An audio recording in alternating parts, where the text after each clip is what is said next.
Do it. Go live. Do it. Do it now. Do it now.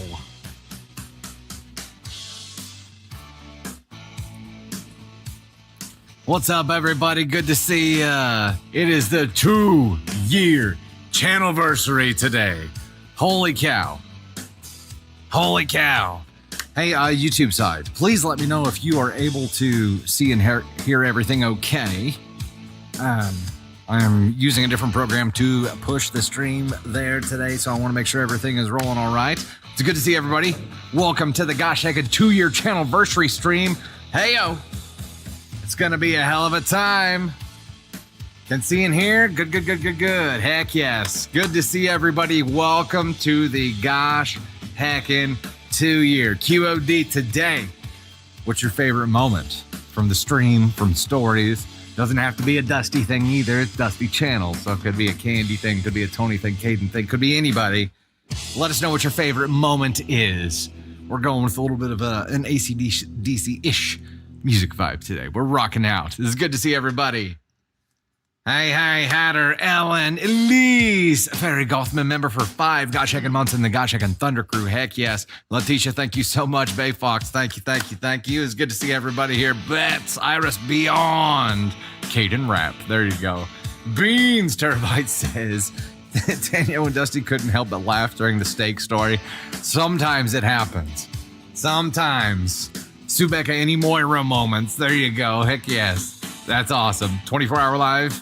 And Caden's rap, Kayla. Apparently you need to make a rap comeback, Kaden Thunder.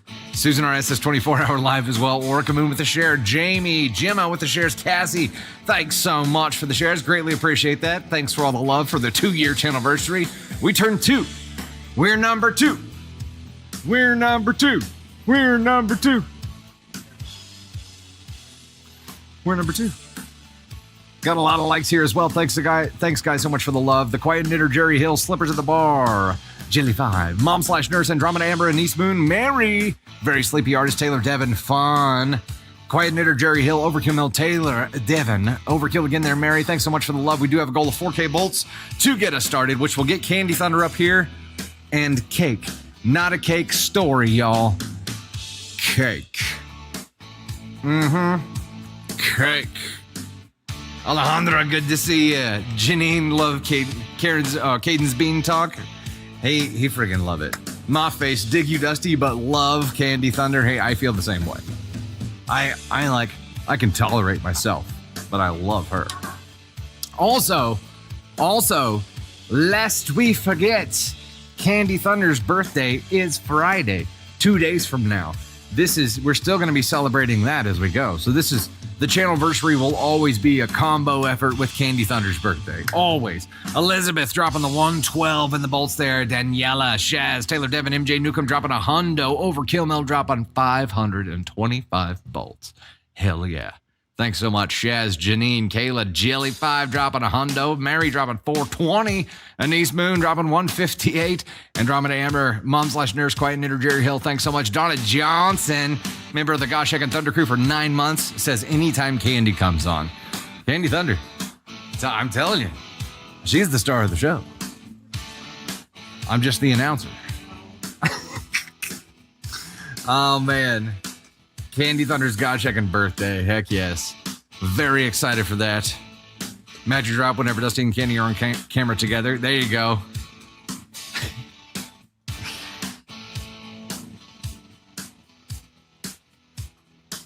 Oh, 10 years? 5-year or 10 years, Hatter? Man, I don't know. I don't know. By the way, I said I was going to use these last time, and then I think I got distracted, but I have them out today. The tickets Hatter made for us. They are out. You thought Navy was the star, Honey Bear? Okay. I gotta tell you all this real quick because it's funny, and it happened last night. I was tired, just freaking tired, and had my hair like all messed up because that's what I do when I get tired. And I do that sometimes, and I'm like, "Hey, Candace, you like my hair?" And she's like, "Yeah, Ava, yeah, sure, cool." Navy Thunder, it's not good. Just straight-faced Looking me dead in the eyes. It's not good, Dad. It's not good. I just laughed my ass off. She will hold nothing back. And she's got some kind of particular thing about my hair. Won't let me wear a hat backwards. Won't let me mess my hair up. So we laughed about it for a while, but then I intentionally messed my hair up again on purpose. And this time she's like, no, I don't like it like that. And I'm like, too bad. It's my hair. I can wear it how I want. It's mine. And she gets her little butt out of her chair, starts marching over to me with her hands up like she's going to try to fix my hair herself. And I'm like, block it. Block all attempts. And as she's walking away, Ava Thunder walks into the room when this is happening. As she's walking away, she turns around and looks at me and goes, I don't like it, brother. Brother. And of course, we laughed our asses off about that. So she says, brother, 1,000 times the rest of the night. Like she keeps trying to go back to that funny trough. You know how kids are. They do something and you laugh at it. So they do it 1,000 more times. That was Navy Thunder last night. I don't like it, brother. It's not good. It's not good. Thanks, kid. Thanks, kid.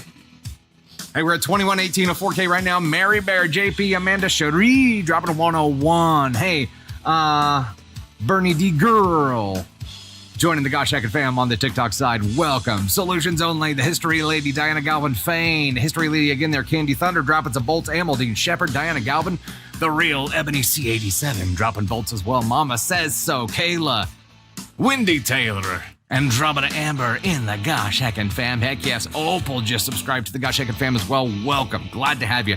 Real Ebony, Tony Spark, thanks for the bolts. Greatly appreciate that. Willow Wiccan, member for 5 months on the YouTube side, says, Raccoon predicts the weather and Panic moonwalks. Heck yeah.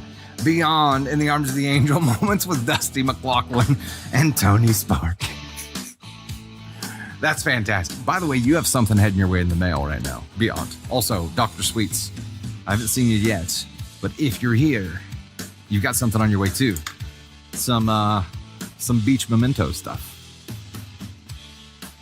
Nemelis! Listen to the stories every night. First time in a live, you picked a good live to join. This is our 2-year channelversary, and we are celebrating today. Celebrating today. Donna, switching over to the YouTube side. There you go. Fellow Hermit Fairy, any words are hard moments because you have a lot of those. I hear you. I hear you. Welcome. Okay. I have a note from the producers already here to make sure that I go over this because things are going to be different today, folks. Things are different. Not just because it's, well, probably because it's the 2-year channelversary, but we're changing a lot of stuff up today. We're going to have a hell of a lot of fun. We've got gift goals on the TikTok side and on the YouTube side. And in YouTube, I don't know if this progress bar tracker thing is going to work correctly. Once some supers start showing up, we'll be able to tell. Hopefully, we'll see that bar moving.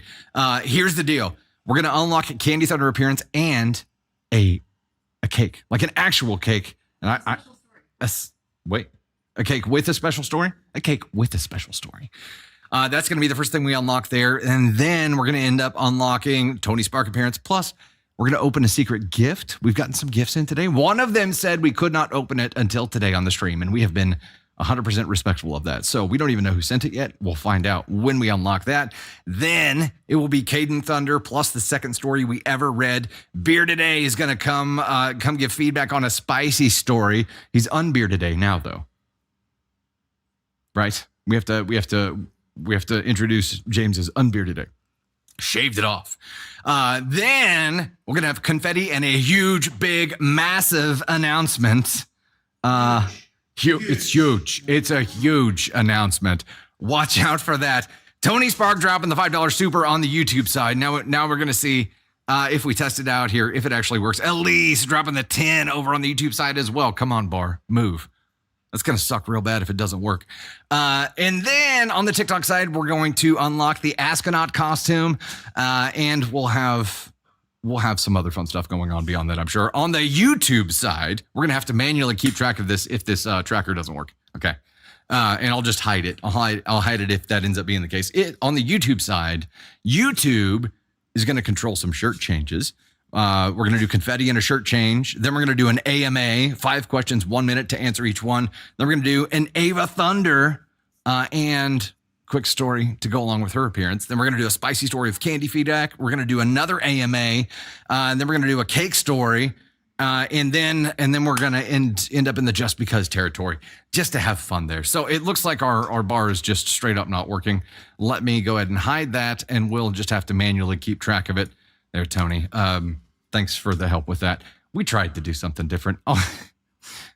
I'll keep trying to find something that works with the direct integration on the freaking YouTube side here. Daniela says, do you prefer us on TikTok or YouTube, which is better to support? It honestly doesn't matter. Whichever place is more convenient for you and you enjoy being more, do that. Obviously, we have the gift goal structured on both sides today. So if you're looking to gift, you can do it on both sides, and we'll keep track of it, and you'll be able to unlock some cool stuff, and that's the fun part for today. So yeah, we're doing that. We have a goal of 40 on the YouTube side to get us started, and we have a goal of 4K bolts, which we are at 3340 at right now on the YouTube side. Oh, and Reset dropping 5 here says, don't forget to drink every time he says Love Island. Does that count? If I say Love Island, as I'm referencing your comment here. Shannon dropping 5 as well. Thanks so much for the supers. Greatly appreciate the love there. Let me get into some additional. We have a healthy collection of notes before we get started here. But first, let me do this. Coming up, we have stories about wedding photographer nightmares, rude brides-to-be, hiding money from spouses, dirty dishes, overpriced paintings, snack sharing debacles, spicy story, cake story, and the second ever story Dusty read to celebrate our 2-year Channelversary. Hell yeah. Let's go. Welcome again to the 2-year Channelversary and Candy Thunder's birthday celebration stream. We have some fun things planned, and who knows, some surprise guests may pop in. I might have already mentioned them. There may be another that we haven't mentioned yet. Let's see here. When we're bebopping along here, again, for the first time, we do have goals on the YouTube side, so we will try to keep up on that. Candy Thunder dropping a $5 super on the YouTube side as well, says LFG Channelversary, and thanks for all the B-Day wishes. She's gonna get all the B-Day love this week, making sure of it. We hit it? Hell yes. Let me get through these notes real quick, and then we'll rock and roll with it. Hey, we're also gonna be doing 3 spins on this Wheel of Thunder is going to have 3 spins during the VIP today. 2 of them are going to feature spins with the top gifters and new and existing subscribers. But for the first time ever, we're going to be doing a spin for our amazing mods and top contributors within the Facebook VIP group. So if you're just really active, you're going to be on there. A few quick Dusty Thunder stats as we celebrate 2 years of Dusty Thunder content here. This is crazy. 911,147 TikTok followers as of the time that we wrote this down. Over 29 million likes on TikTok, 36,000 YouTube subs, over 2,600 videos between TikTok and YouTube, 1.3 million hours of watch time on YouTube. Holy cow. None of this is possible without you guys. So from Candy, Tony, Kaden, Ava, Navy, Kieran, Brady, Jesse, Shane, and myself, thank you for 2 years of this wild Dusty Thunder journey, and hopefully there are many, many, many more years to come. I'm going to be like wizard beard status by the end of this. I'm just impressed that you read all those names. Well, I read things often. I read things. That's what I do. I have a beard and I read things. Reminder today to keep chat positive and respectful. Of course, everybody is allowed to have their own opinion, but be a DFHB. Don't spoil any stories that you know how they go. You guys know how this works. But if you're new here, be respectful. Don't spoil stories or you get muted and eventually booted. We don't do that. We are going to be playing the story game today. We'll read the title of the story. We'll give you 1 minute to vote in a poll or through comment. Dusty the Great. There you go. To vote through a comment on the YouTube side for how big of an astronaut you think OP is. Also, we have a very big special announcement coming up towards the end of the live today. You're going to want to stay tuned for that. We think you'll be pretty excited about it. It's wild. It's wild. I'm saying it's wild. It's wild. A couple of huge thank yous right as we get started here. AK Mary for the amazingly delicious cookies.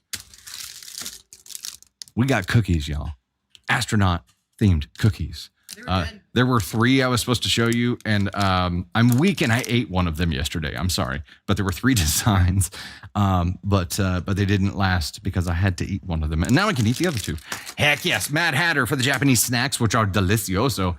Kit Kats, damn good. Also, there's these little biscuit cookies that I've had, and those are very good as well. Crystal for working with the VIP group to make this channelversary even more special by having them write in their messages and reading it and posting those as well. It was amazing. And to every single person who follows, subscribes, becomes a member, engages with the content, sends likes, sends good vibes, even just talks to their friends about it, we friggin' love you. And today, after hearing the stories that people have shared and seeing what you guys have said about how this channel has been a part of your life, we have been extremely grateful. Extremely grateful. It's overwhelmingly grateful to have you all as a part of our lives, and know that as much as our content might get you through tough days, you guys help get us through tough days as well. So it is reciprocated here. Let me give some thanks real quick, and then we'll get rocking and getting Candy Thunder up here. We got some rock and roll music today, y'all. That's how we're hanging.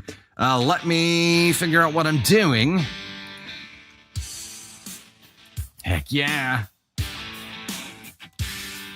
We hit the 4K bolt goal, and we have in the lead AK Mary, Overkill Mill, Wendy Taylor, Josh Anagami, Anise Moon, Amanda Cherie, Amaldine Shepard, E. Tate Johnson, Jilly 55. Can I get a rescue on numbers 12 and beyond, please? We'll get those rocking and rolling while I set up the next goal, which by the by, this is gonna open up, unlock Tony Spark, and a secret gift opening. Tony Spark and secret gift.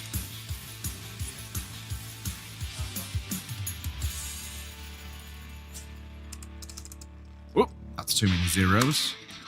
Okay, we are going for 500 donuts. Before we get into this, Danny Londo Ford with a $10 super on the YouTube side says, thank you for these amazing 2 years. It feels so good to be a part of such an amazing and caring community. Here's to many more.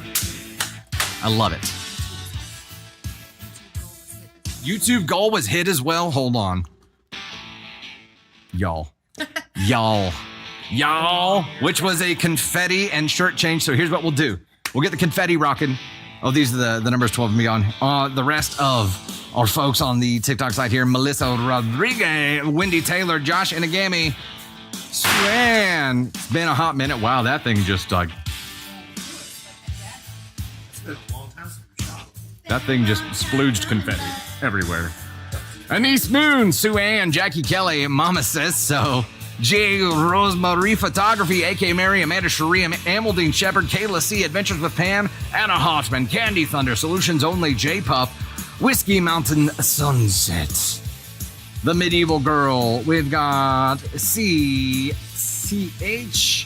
See the real Boney C, 87, Tony Spark, E.T. Johnson, Tinkerbells, MJ Newcomb, Overkill, Jilly 55, The Quiet Knitter, Jerry Hill, Caitlin, Hannah, Very Sleepy Artist. Thank you so much for that, guys. The next goal, we're going for 25 on the YouTube side. Paula, your first live, and you've been a member of the friggin' Thunder Crew for 5 months? Heck yeah. So glad to see you here. Fairy Gotham dropping the 2 on the super for the YouTube side. Thank you so much.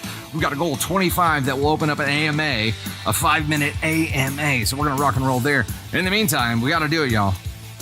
Guess who's coming up? Guess who's coming up to say hi? You need me to vamp with music for 30 seconds? Here, tell you what, we'll do this. Ladies and gentlemen, the one, the only, Candy Thunder. I can get him the rest of the way here. I don't feel like I should. You gonna hold it? No, I'm gonna give it to you. You want me to hold it? Yeah. I don't feel like I should be the one holding a glass cake container and fire. Just don't worry about those. Those are fine. Just don't. Okay. Yeah, you know, I gave up on them. We got one. Okay. Check it, y'all. Dirt cake. Oh, snap. So I stopped at like neighborhood market on the way in and just bought like a tiny little cake. And I got here and Tony was like, you should check the fridge. And I was like, did somebody send a cake? And I just went and bought this cake.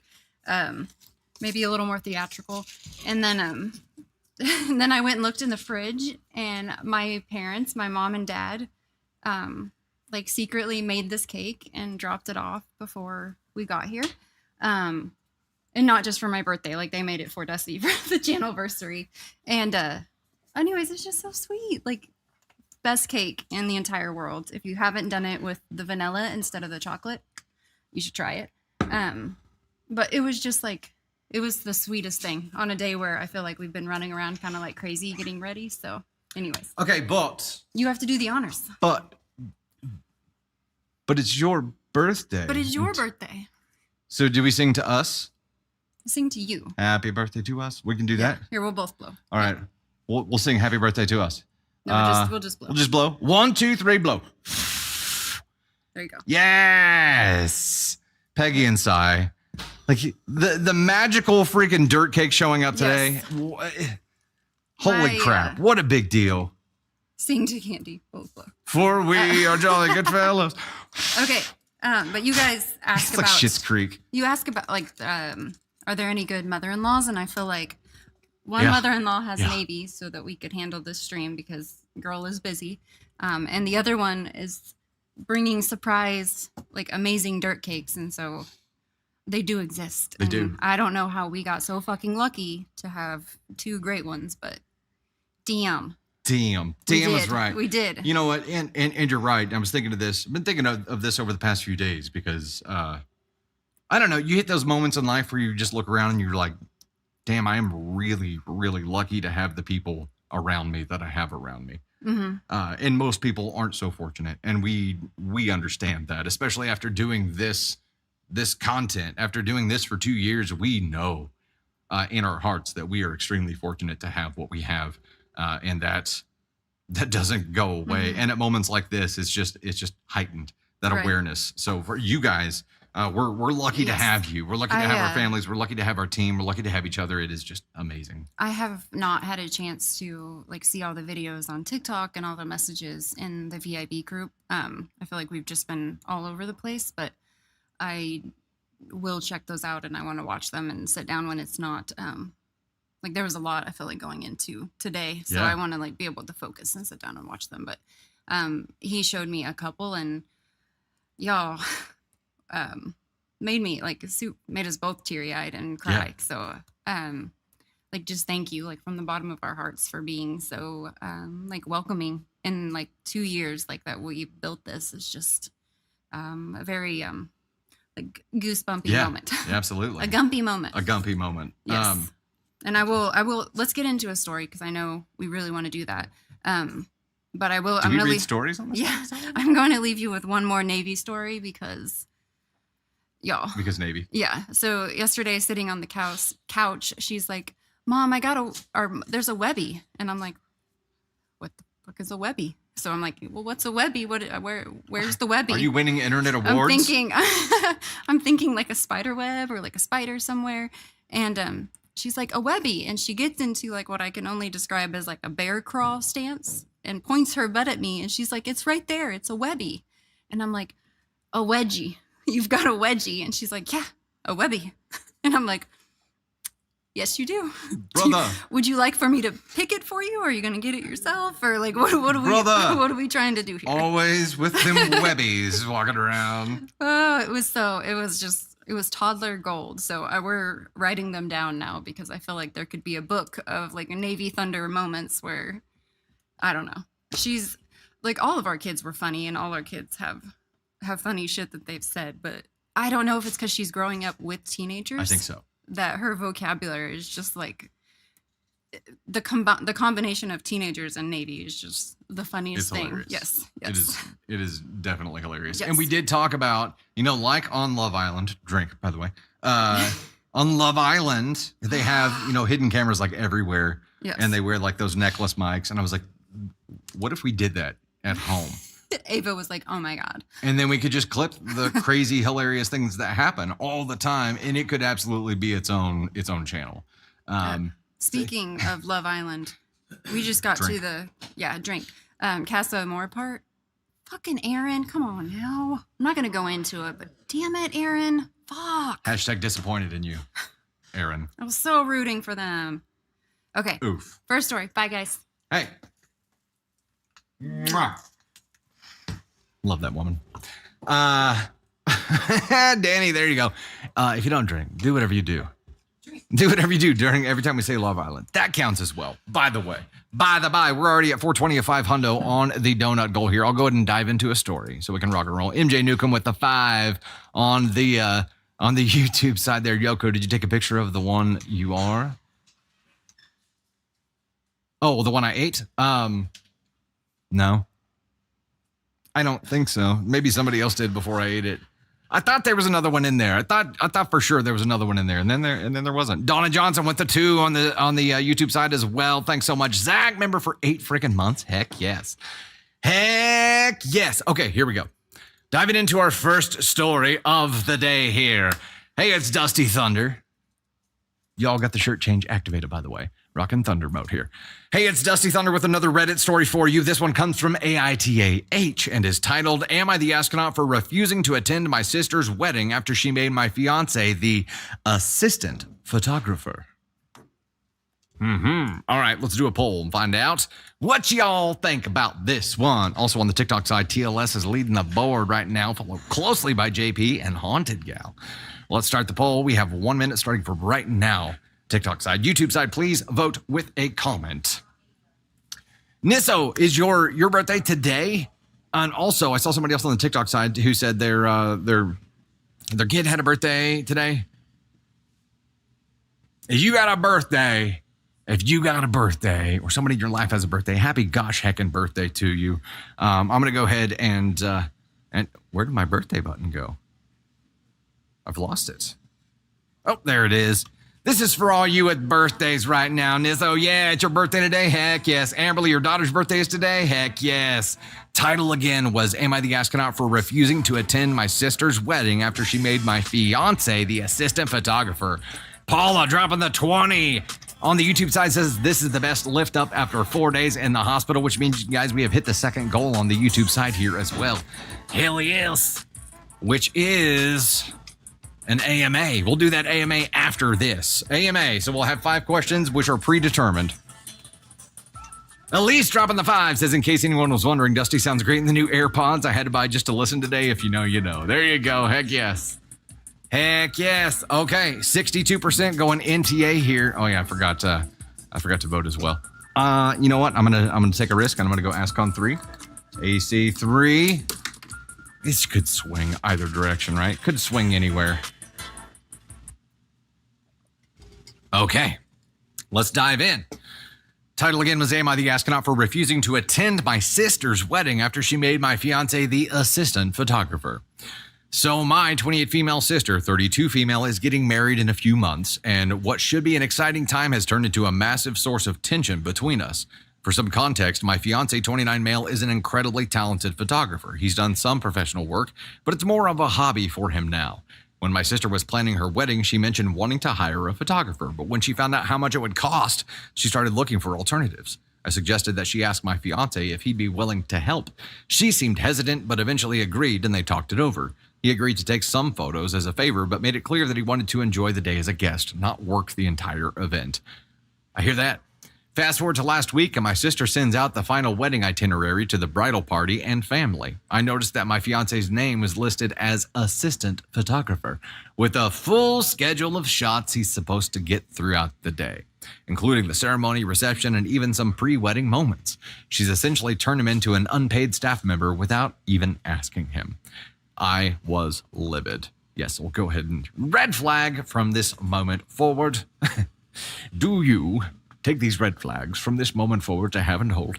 I was livid. I called my sister and told her that this was not what we agreed upon, and she couldn't just decide to give him a job on her wedding day. She got defensive and said that since he's so good at photography, she assumed he'd want to help out more and that I was being unreasonable. Oh, well, she just tipped her hand though, right? She assumed.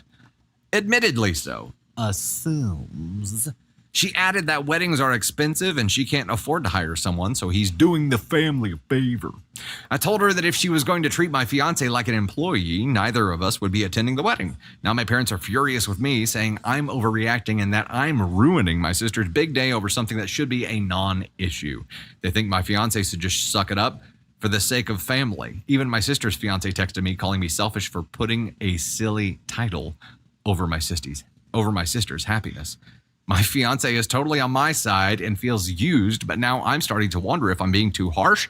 Am I the astronaut? We have an edit. We have a couple of edits here, but let's talk about this for a second. Here, Magic Drop. Should have talked to him before suggesting him. Then he should have absolutely said no. I was thinking that too. As soon as she said you should talk to my fiance, I'd be like, you really should talk to your fiance first. Because weddings for photographers are one of those things that it's like you either are all for it. It's a love-hate relationship, right? Either you're all for it or you're just like, hells no. The assumption is the big deal here. And even acting against his wishes when he's like, yeah, I'll grab some stuff leisurely. I am not going to be like rigidly working this day. And I don't want to be working this day. I want to be enjoying this day. And she's like, okay, yeah, that sounds good. You're working this day. Just gave zero shits. Yeah, it's highly disrespectful, in my opinion, that she went ahead and did that, even though he said he didn't want to. But is it worth not going? Is it worth it? Danny says, I'm working on a photography career and even I wouldn't do a full wedding for free. There should be some payment because work will be done. She also broke his clear boundaries. Yeah, which is probably why one of the reasons he said that he didn't want to work the whole time. He knows how much work is involved there. And I've shot a couple of weddings I experimented with it to see if it was something that I was going to enjoy doing. And it's fun. But listen, I got control issues. And as a photographer, I guess until you get to a certain point and you have enough credibility where you can boss people around, you have no control over anything that happens. And it is a very, very stressful time. Very stressful time. They need to set a hard boundary or they'll always be walked on. How about the family here? The family being like, y'all just need to suck it up and take one for the team. You need to get over it. Like, oh, hold on. And maybe that's what escalated OP to the point of not wanting to attend. And just saying, hey, you know what? No. Before we get into this edit, we do have to give some thanks for hitting this other goal. Holy crap. TikTok side, hit the donut goal. TLS Journey in the lead here. Josh Anagami, Haunted Gal. Adventures with Pam, Melissa Rodriguez. Lovely Rainy Day. JPA 415. Galaxy 20 Wolf. Suan 257. Mama Silver, Tony Spark, Cole Barber. They're all mixed up again. We don't know. You're going to get double mention here, most likely. Galaxy 20 Wolf, TLS Journey. We've got Shikwi, Mama Silver, Madam Maeve, Riddy, Vividly Kate, Adventures with Pam. The refresh thing that it does in the middle of reading drives me a bit bonkers. Cole Barber, Lovely Rainy Day, Ann Hoddocks, and Suan. 257, Melissa Rodriguez, Tony Spark, Dylan Sprague, H. Bolero, Josh Anagami, Krista Museum Girl, Misha Taylor, Haunted Gal, Outdoor Girl, Angie Holding, Miss Pamela L., Mama Says So, JPA 415, sorry I did it again, Kayla C., Amaldine Shepherd. Thank you all so much for that. You have unlocked the Tony Spark, as well as a secret gift opening. Let's go ahead and set up the next goal. We'll get through this story, then we'll bring him up and we'll do the gift thing. The next one is going to unlock Kaden Thunder and the second story we ever read. Kaden Thunder and second ever story. What are we doing for this? Got it. Oh, nope. I don't got it. I read the wrong thing. Just kidding. Got it. We're going paper cranes. Paper crane. All right. We're going to dive. Was the progress bar supposed to be up on this side all stream? Dusty Yoko says it was until it stopped working, or until it just didn't work. And so I've disabled it because it's not actively tracking the donations on that side, which is a bummer. But it is what it is. So we'll keep rocking and rolling here. Let's dive into the edit on this story. Edit. Based on some of the comments, I feel like I need to say that I didn't offer my fiance services, especially not for free. I suggested to my sister that she talk to my fiance to see if he'd want to help out because he had been saying he wanted to shoot something serious. He's really been into photography. Photography? That's not what he was into. He's really been into photography lately, so I thought it would be fun for him. But he didn't sign up to be assistant photographer. It was just supposed to be an opportunity for him, and then he'd send my sister the pics. He was still going to be a guest, but just taking some pictures. Edit 2, I don't know why everyone keeps saying I offered my fiance services. My fiance told me they talked, and that's how I know what they agreed to. But how did they talk, OP? I think that's what everybody's pissed off about. Also, I don't know why everybody keeps commenting about my boyfriend. He's my fiance. It doesn't help to be told I am the asshole for offering my boyfriend services when that isn't what happened at all. Last update, a lot of people mention the assistant photographer thing like there is a main professional photographer. As I said in a comment, I think my sister just added assistant to justify not paying him.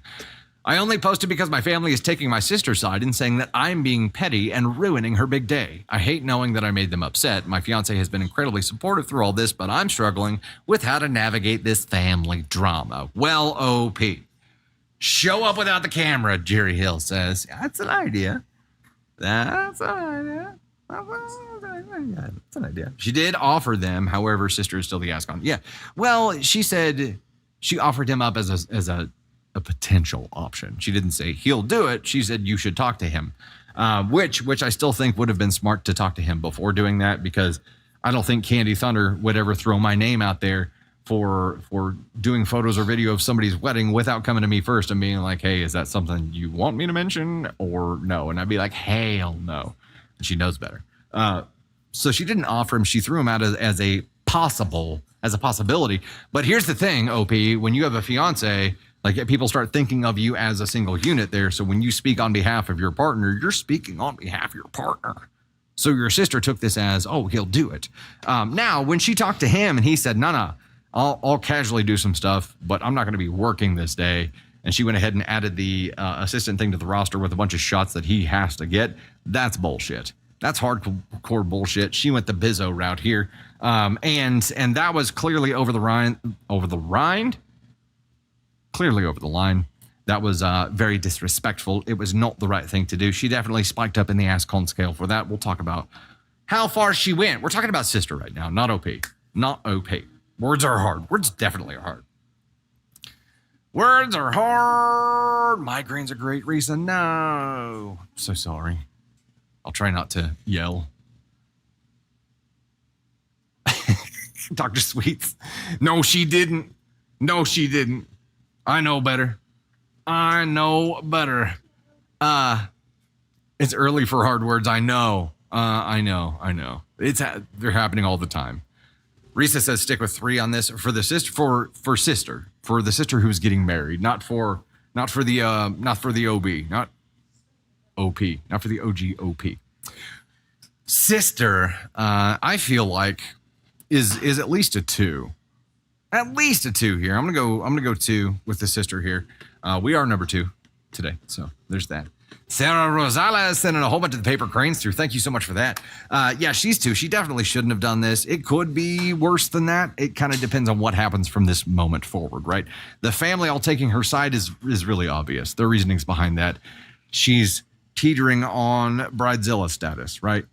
And if they all gang up on her, if the whole family is united front right now says, no, bride-to-be, you're wrong, the rest of the fucking wedding planning is going to be an absolute meltdown. It is going to absolutely just implode. So I understand why they're doing what they're doing. It still isn't right. I do think that right now is the hill to die on. This is where you plant your flag, OP. And this is where you say, no, if you want us to even come to your wedding, you're going to have to apologize to him for volunteering him to do all of this shit that he said he didn't want to do in the first place. So an apology would be a good idea. Your fiance could decide right now that, hey, you know what? I'll take this up as a challenge. I'll take it up as a creative challenge. I'm not doing this as unpaid work.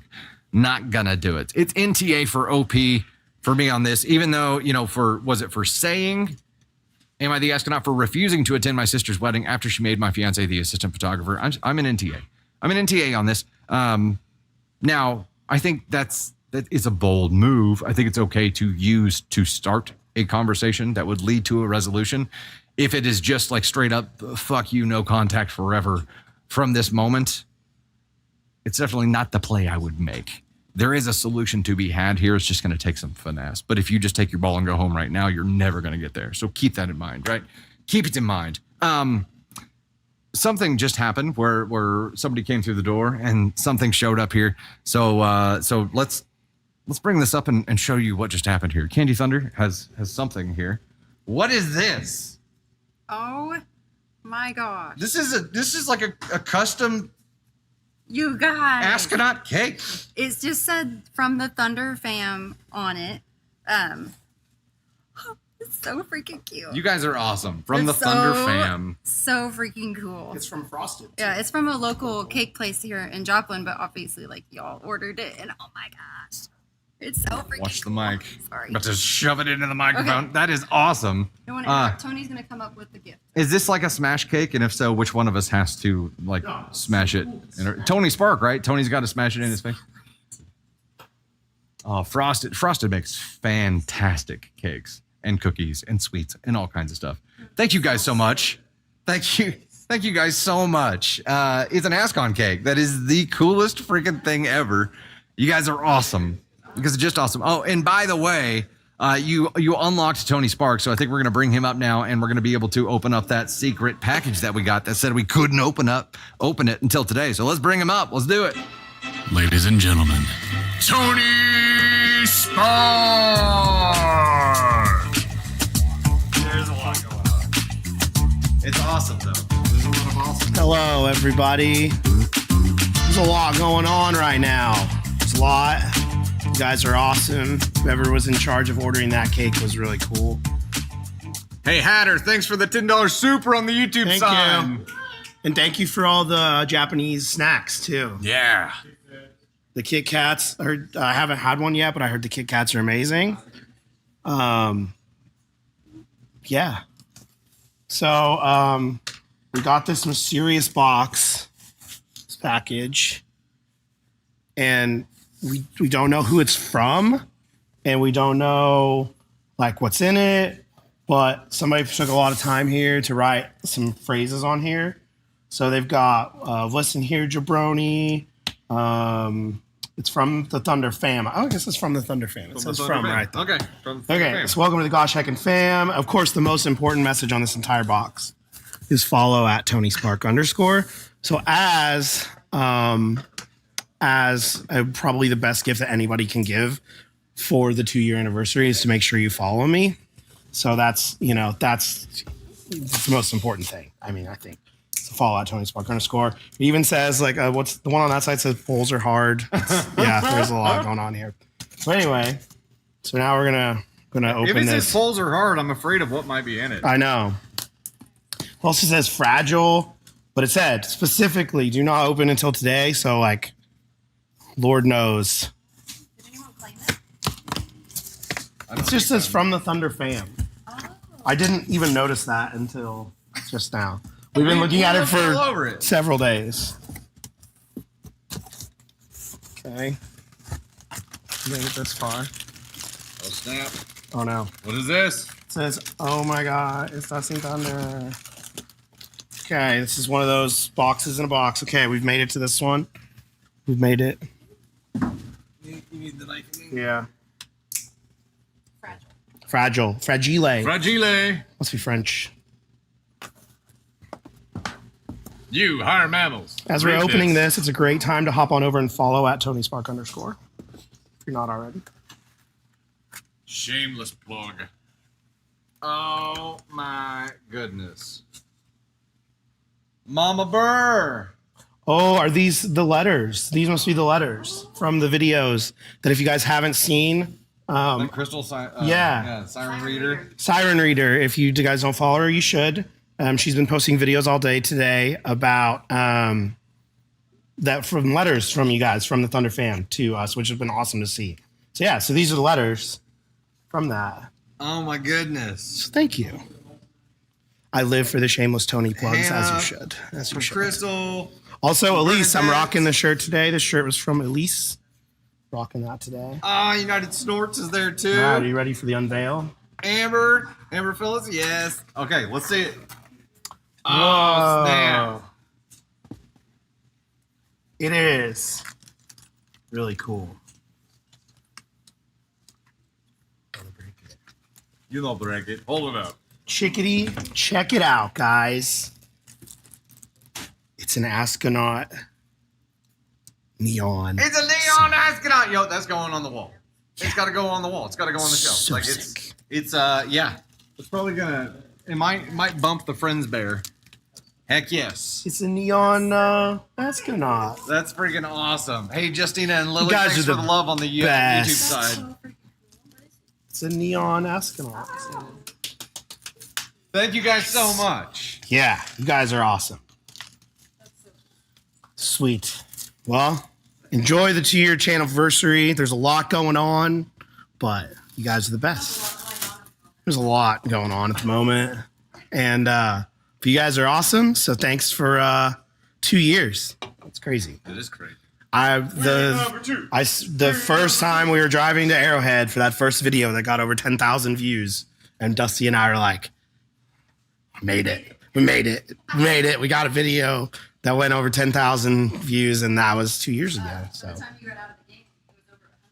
And what's crazy is that was 2 years ago, a month from now. So it was even like, it took a while to finally like get some videos that did something. And now this is just wild. You guys are, yeah, there's a lot. It's a lot going on. Yeah. But thank you guys. And don't forget, follow at @TonySpark_. Tony Spark, ladies and gentlemen. Tony Spark. This thing is sick. It is sick. That is awesome. I can't wait to get it added to the shelves up there. That is amazing. You guys are the best. Like, again, you know, since getting up this morning and starting to look at messages and stuff, is just super appreciative. We're very, very, very grateful to have the people in this group and in our lives that we have. Like, just grateful. That's it. Just grateful. That's it. We're at 188 at 250 on the paper cranes right now. Becky the Unicorn, Taylor, Devin, Catnit, Bailey, Chapman dropping some there as well. Lily Sprinkle with the super on the YouTube side. Thank you guys so much. I don't know. Are you tracking YouTube side, Tony? Yeah. Okay. Yes. Okay. So after the next story, we'll do the AMA with the 5 questions, because I know we got to keep moving on stories here as well. So we'll dive into that. And then we'll do AMA on that side. The next thing we're going to unlock is Ava Thunder. So we'll keep moving forward on that and hope that Tony is tracking it. I know it's not easy to track. So he's got it. He's got Dr. Sweets. He wants us to follow who? I'm not sure. I can't remember. It's like Iron Man or something like that. All right, let's go. Hey there, it's Dusty Thunder with another Reddit story for you. This one comes from AITA and is titled, Am I the Astronaut for Telling My Friend I Can't Make Her Wedding Dress Despite Making Them for 2 Other Friends? I'm sure she thinks so. Poll has started. 1 minute. Title again, Am I the Astronaut for Telling My Friend I Can't Make Her Wedding Dress Despite Making Them for 2 Other Friends? She for sure thinks so. For sure. Also, by the way, these are so stinking cool, guys. These are so stinking cool. Well, we're going to be definitely taking our time going through these and responding, because that's amazing. And Crystal, I know you led a charge there, so thanks so much for doing that. It is amazing. I forgot to mention, y'all, we have a likes goal of 1 milli today on the TikTok side. 1 milli. We're already 26% there, but please help us keep that going as well. Tanya Downs, thanks so much for the super on the YouTube side. Says we appreciate everyone involved with this channel. Likewise, MJ Newcomb, you as well. Thanks so much for the super on the YouTube side. Who sent the cake? It was sent by the Thunder fam. It was sent by a group of people. We don't know for sure who's been involved here, but it is it's a big gosh heckin' deal. 63% went NTA on this one. We'll find out how far off we are. I haven't had the chips yet, Mad Hatter. Haven't had them yet. I was in a very sweet mood, so I had some of the Kit Kats and had one of the little biscuit things. Both good. It's weird, not weird. It's different how different things like Kit Kats are outside of the U.S. I'm sure it's because, no one else on the planet allows high fructose corn syrup, but just those there's subtle differences here. All right, let's rock and roll here in this story. Title again was, Am I the Astronaut for Telling My Friend I Can't Make Her Wedding Dress Despite Making Them for My 2 Other Friends? I, 38 female, am a dressmaker and have my own shop. It has been a custom in my friend group that my wedding gift to friends who marry has been an original wedding dress made to their taste, and have done this for 2 friends. I love my job and love my friends, so it has always been an easy choice for me. However, I'm currently 26 weeks pregnant with my first child and trying to lessen my workload as I prepare for my maternity leave and pass larger projects over to my employees. My friend informed me last night that she is getting married. I was, of course, so happy for her and congratulated her. She asked if I'd be making her dress for her, and I told her, of course, to just let me know when they had a date, and I was told they already had a date, January 19th. That was fine. A year and 5 months. Perfect. Plenty of time to do the designs and make it. And I expressed as much to her, but she corrected me. It wasn't January 19th, 2026 like I assumed, but January 19th, 2025. I was a bit shocked at this and told her that if that's the date she picked, I'd have to take back my promise. And there was no way I could make her dress in that time frame, as I'll not be too long postpartum. I asked her to reconsider the date if she wanted me to make a dress, pointing out how 5 months wasn't much time to plan a wedding anyway, but she insisted that was what she wanted. And I didn't push, as it was up to her, but I made it clear that I will not be able to make her dress for her then. She didn't understand this at all, pointing out how I'll be taking time off work soon anyway, and can't I just use that time to make her dress? Hold up, bitch. Hold up. She's like, what do you mean? You're going to be like home all the time anyway. What else are you going to be doing? Like, babies aren't that much work. You're just going to be holding them. She's going to be like sleeping all the time. I'm sorry. Fuck you, what? I don't. This girl immediately went to bizzo mode for me. I'll admit, in hindsight, I got a bit snappish here, and she likely didn't realize just how much work goes into a wedding dress or babies. But I asked her if she'd hit her head and why she'd think it's okay to ask me to put stress on my pregnancy for her wedding dress. She has been putting messages in the group chat calling me out for it and saying how it's easy to tell who my favorites are, and it's clear her feelings are hurt. I'm annoyed, but also feeling a bit regretful about this. I can't trust my employees to make a wedding dress without me, as their skill level isn't up to that, but maybe I could have a rehearsal dinner dress made for her, or even a reception dress to soothe the hurt of her not getting the custom dress she wants. Top comment here, in TA.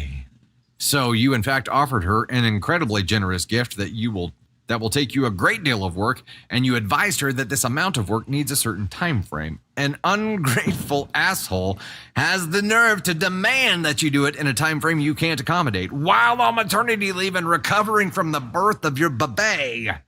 You're in no way an asshole here. She is, though, and I suggest that given her attitude, she does not deserve a dress from you.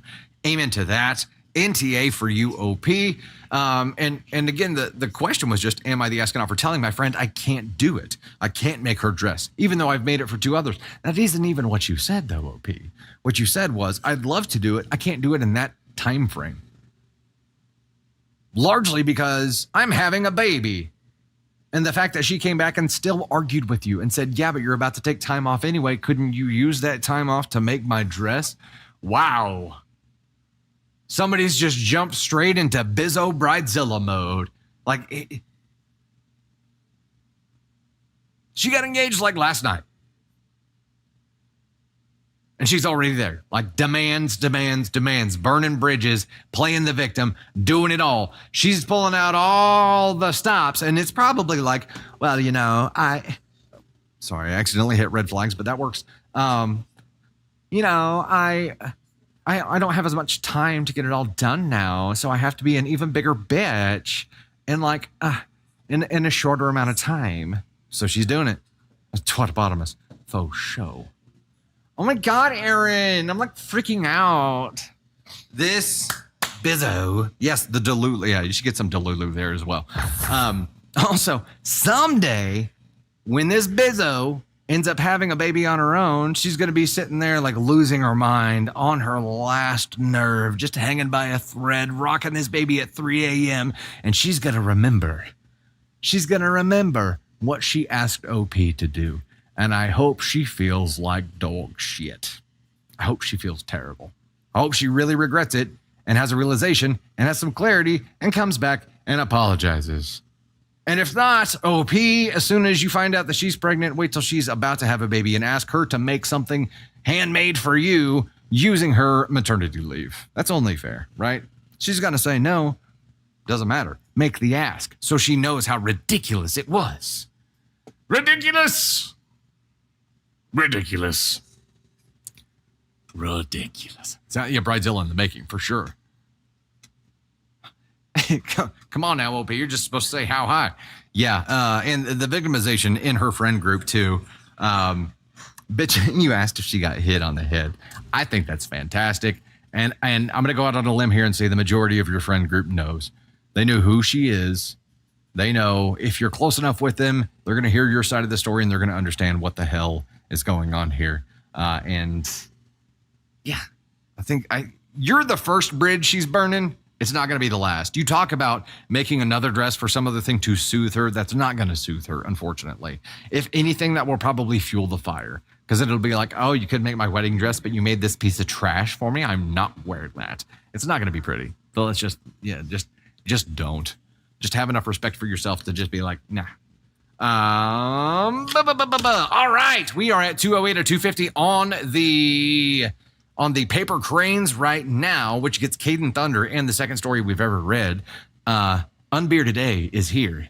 He has landed in the studio, and he is the gift goal after Kaden Thunder. So we've got him teed up. He is on deck and ready to rock and roll here. On the likes goal, we're already at 36%. We're at 363, soon to be 364K out of the 1 milli we're going for. April, thanks so much for the super on the YouTube side. You guys are awesome. Denise Burkhardt, Dean Johnson, Kristen Gouillon, Jackie Kelly, Denise again there, Ruth, Tony Spark, Goober, Megan Carroll, AITA777, Anastasia, Jenny Hansen, Candy Thunder dropping the paper cranes, Anastasia Smith, Nature Bound, Joy, Luke, Jenny, Nature again there, Deborah, Christy, you guys are awesome. Carabite, see you there as well. Matt Drummer, Candy, you guys are awesome. Thank you so much.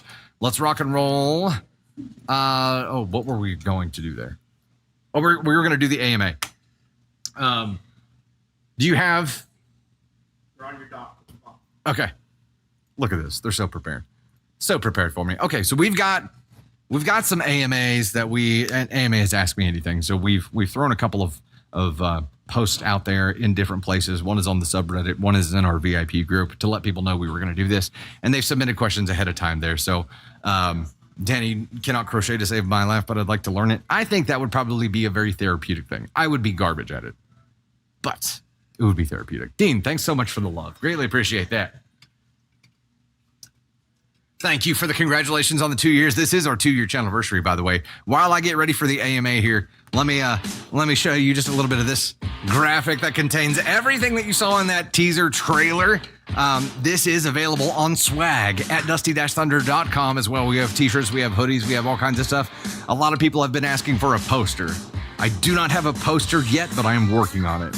The design that we have, Spreadshop said it did not meet the requirements or did not fit the format for a poster. So I'm going to get it figured out, and I will keep you posted whenever I do get that done. But right now, it's just shirts and stuff. Dr. Sweet's dropping all the paper cranes here. All of them.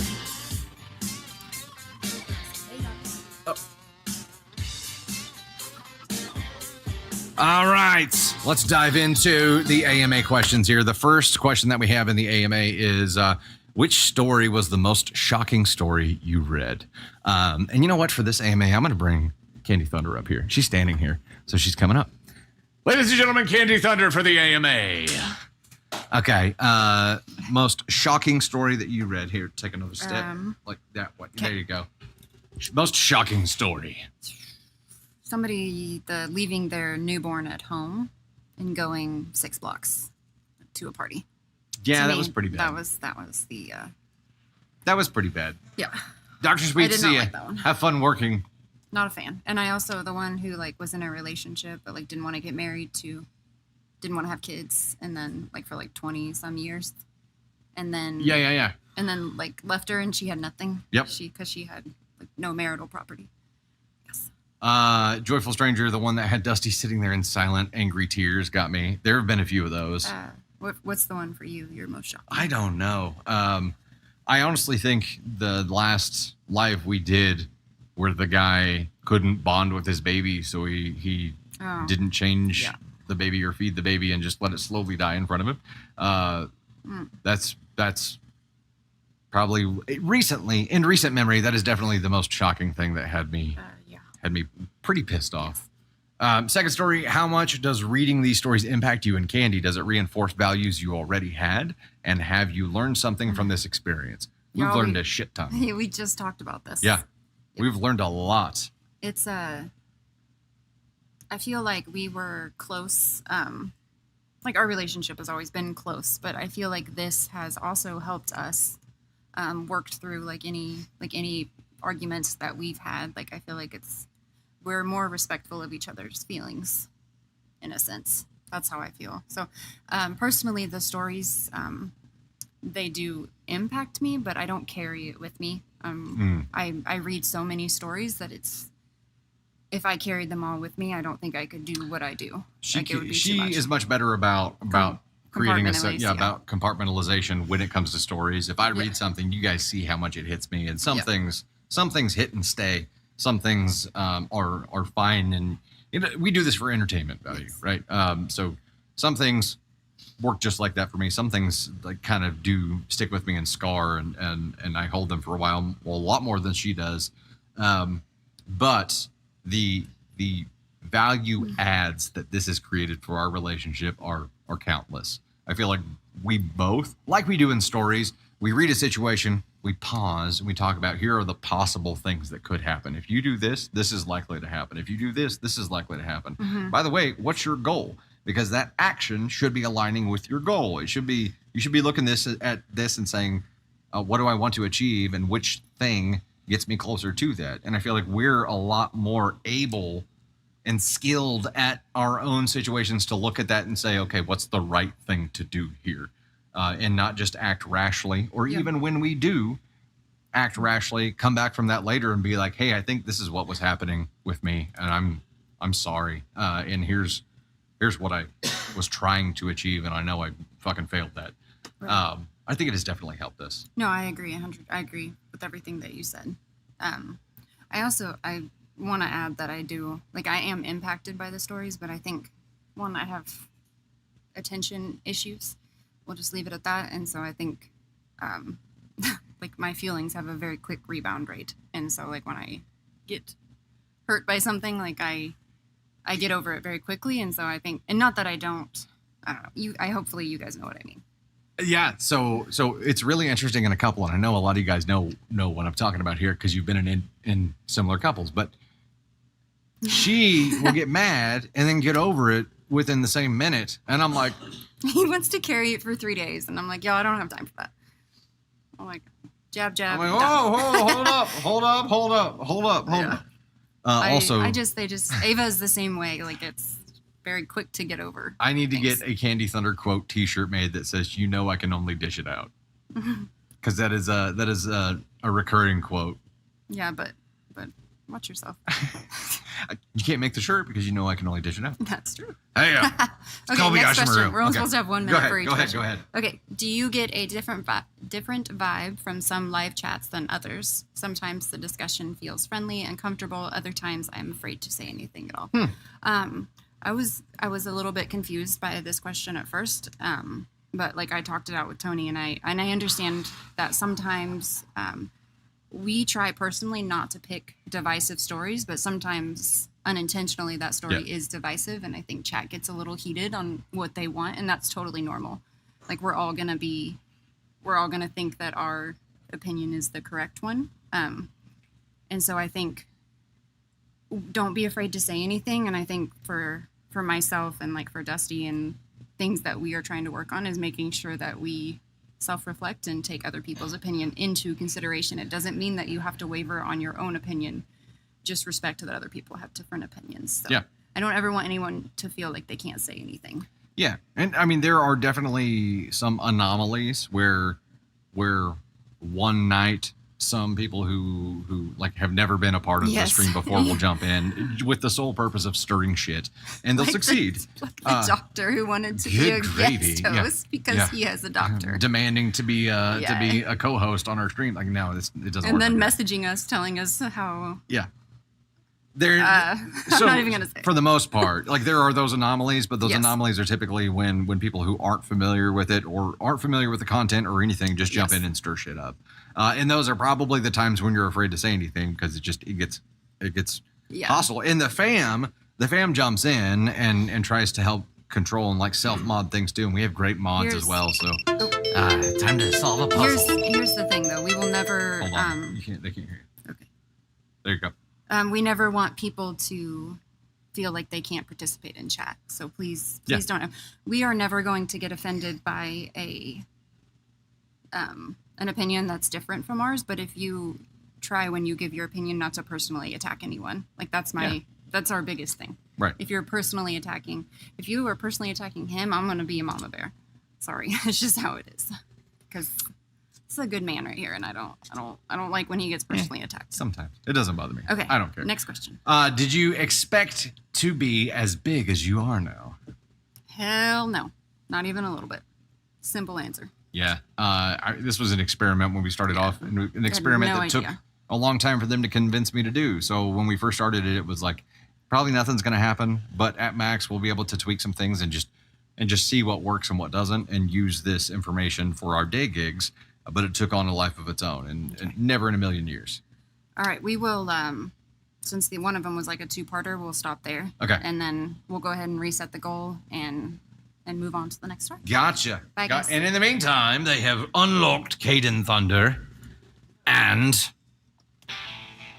what was with Kaden Thunder and the second story we ever read. Let me give some thanks for this real quick, and then we'll dive into that story. Bailey Chapman leading the board, TLS Journey, Dr. Sweet, Adventures with Pam, Lorelei, J-Puff, 415, AK Mary, T-Half 90, Candy, Thunder, Overkill, Mill, East Moon, Tony, Spark, Crystal Williams, Athena, MJ Newcomb, Knockout Design Shop, Mama Kitty, Adventures with Pam. We've got Dr. Sweet sending a whole bunch of those through. Denise Burkhardt, I'm trying to go without the phone. TLS. If I'm missing anybody there, apologies. Miss Helene, Becky is in the Gosh Heck fam here. Athena, Candy, Matt Drummer, Carabites, Denise, Jackie, Dean. You guys are awesome. Thanks so much for the love. We're going to go ahead and get the next one set up. Are you trying to tell me something? Okay, got it. All right, let me get the next goal set up here. I was getting some in-ear instructions here real quick. And the next thing is going to be Bearded Day with feedback on a spicy story. We are doing these. Is that right? Yep.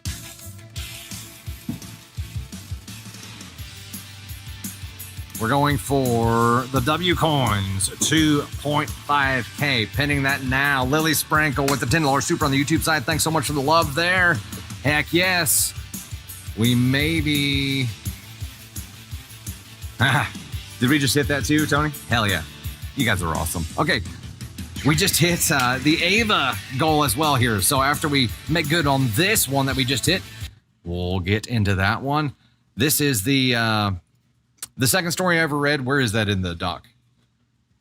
Oh, I see it. I'm sorry. It's the one that says second story ever. They're like, got this doc like so easy that anybody could literally jump up here and navigate this doc. And I'm still like, where's this? Where's that? I don't know. Sorry, I take a lot of managing. All right, here's the second ever story that we read. It's going to be interesting to see how different the take is now. I'm not sure. I'm not sure how this is going to go. I don't remember it. I guess I better do an intro. Hey there, it's Dusty Thunder with another Reddit story for you. This is actually one we've done before, but it was the second story we've ever read. Yeah, like back before I was standing, before we had everything lit, before we had the shelves. I had a whiteboard on the wall, pretty sure, long time ago. So we're going to read it again to celebrate our 2-year channelversary, and I'm interested to see what happens here. This is a petty revenge story. So we're not going to do the title game. We're just going to dive into it. This story is from Petty Revenge, and it goes like this. Oh, this is the perfect place for this little story. My significant other had a double life. He had a girlfriend that thought she was in a full-blown relationship when he practically lived with me.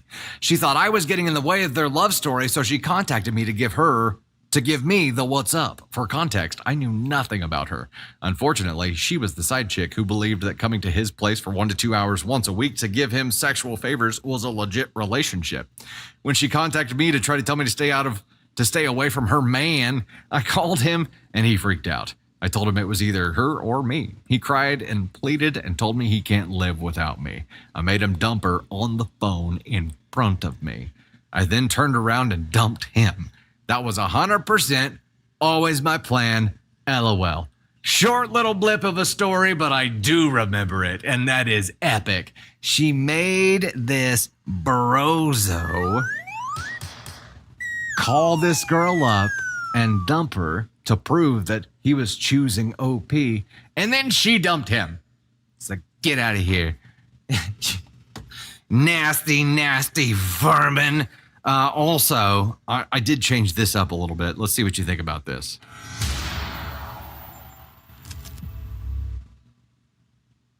No mas petty confetti. We now have petty thunder. Petty thunder. Heck yes. That is fantastic. It is fantastic. I feel exactly the same as I did back then, and that's just this. Well done. Like, what? That's something that Serena from Love Island would do. Drink. Legit. That is something that Serena from Love Island would do. 100%. Okay, so now we're going to get Kaden Thunder up here, ladies and gents. Let's do that. Let's go ahead and get Kaden Thunder up. And we are at 19 hundo of 25 hundo on the W coin goal already. And YouTube side, you guys have unlocked Ava Thunder. Ava Thunder has been unlocked. Ava Thunder, get yourself on deck. Is she asleep? Ava Thunder. I'll wake her up. She's asleep. What's going on here? Ladies and gentlemen, Kaden Thunder!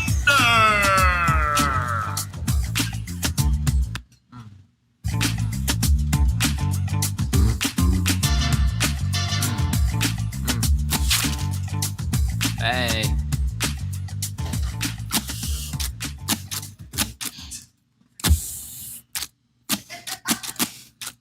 How's it going? 3D. I like this thing, it blows. How's our chat? How are you guys that are watching me? For those of you who don't know who I am,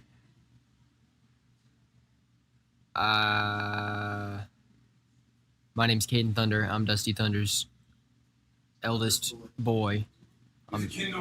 Yes. I am Kaden. If you don't know who I am, that pretty much sums up my personality, that sentence and how it was worded. If you were Love Island, I would not go on Love Island. Who would you be? I wouldn't be there. No. But if you were gonna play a Love Island character in a movie, who would it be? And the one that doesn't show up, because I wouldn't be able to go on. I couldn't do Love Island. I can't do. People are too people-y sometimes.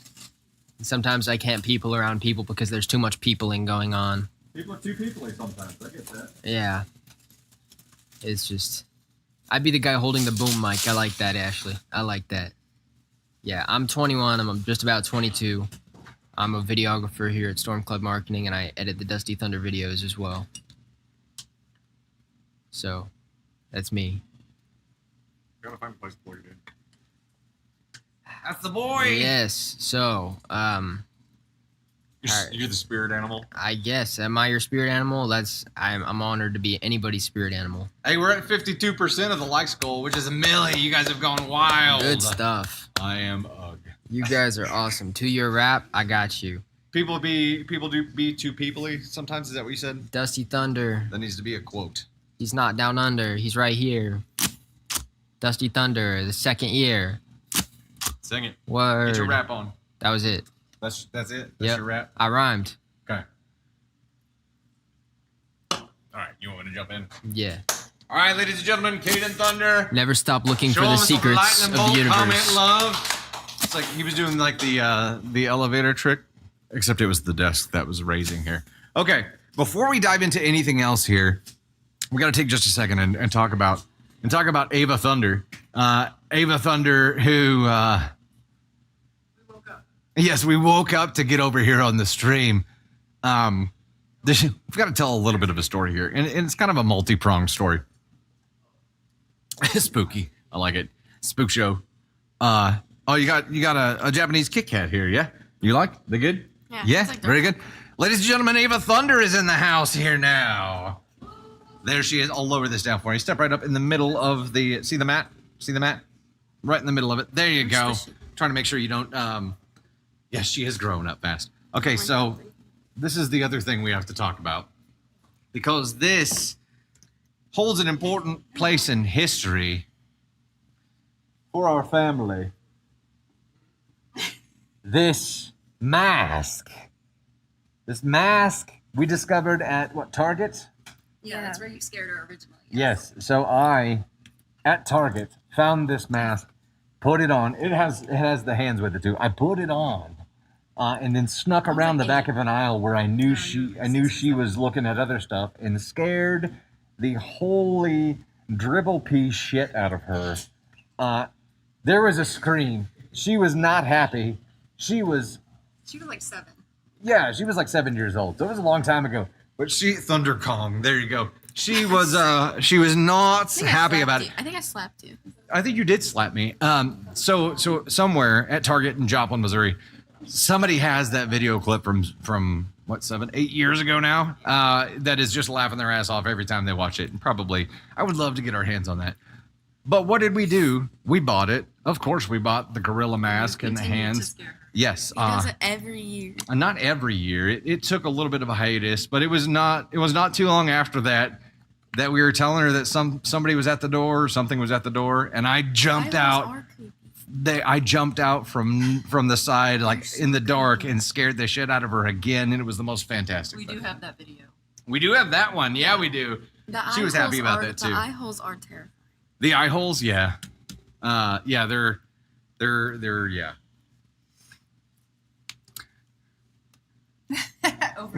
Overkill, yeah. I get that from my dad. My dad was still is very, very ornery, and definitely get a lot of that You put a from skeleton him. in her top bunk bed to scare her. God. Like one of the ones that lays in the yard. Yeah, the yard skeleton. It's been a while since I've really messed with you like that. You did a clown one too. You scared me like a clown once. Hannah, wait, you worked at the Joplin Target then? Oh, we're gonna have to talk to. Is it Missy? I'm 15. We're gonna have to talk to her and see if they can go back and find it. 15, which means she's a permit driver right now. Y'all look out. It's going okay. Y'all look out. It's okay. What are you doing most of that your parents have asked you not to do? In my driving? Right side of the road. Park in the parking spot and not the other one? This girl loves to hug the right side of the road. Like her life depends on it. Yeah. Driving. Yes. The passenger side of the vehicle is normally the one that gets damage on it though, because it's the one that they're furthest away from. So she said it's going okay. It's going okay. Do you love driving or are you scared? I like driving. I'm just scared of the other people. Well, yeah, the other assholes on the road. Hannah says, "Do you use your blinker?" Unlike Tony, I do use my blinker, and my dad says I use my blinker too much. We're in like the parking lot at Crumble, and he's like, "Hey, you can use your turn the blinker off." Yeah, you can use your blinker in a parking lot. That's fine.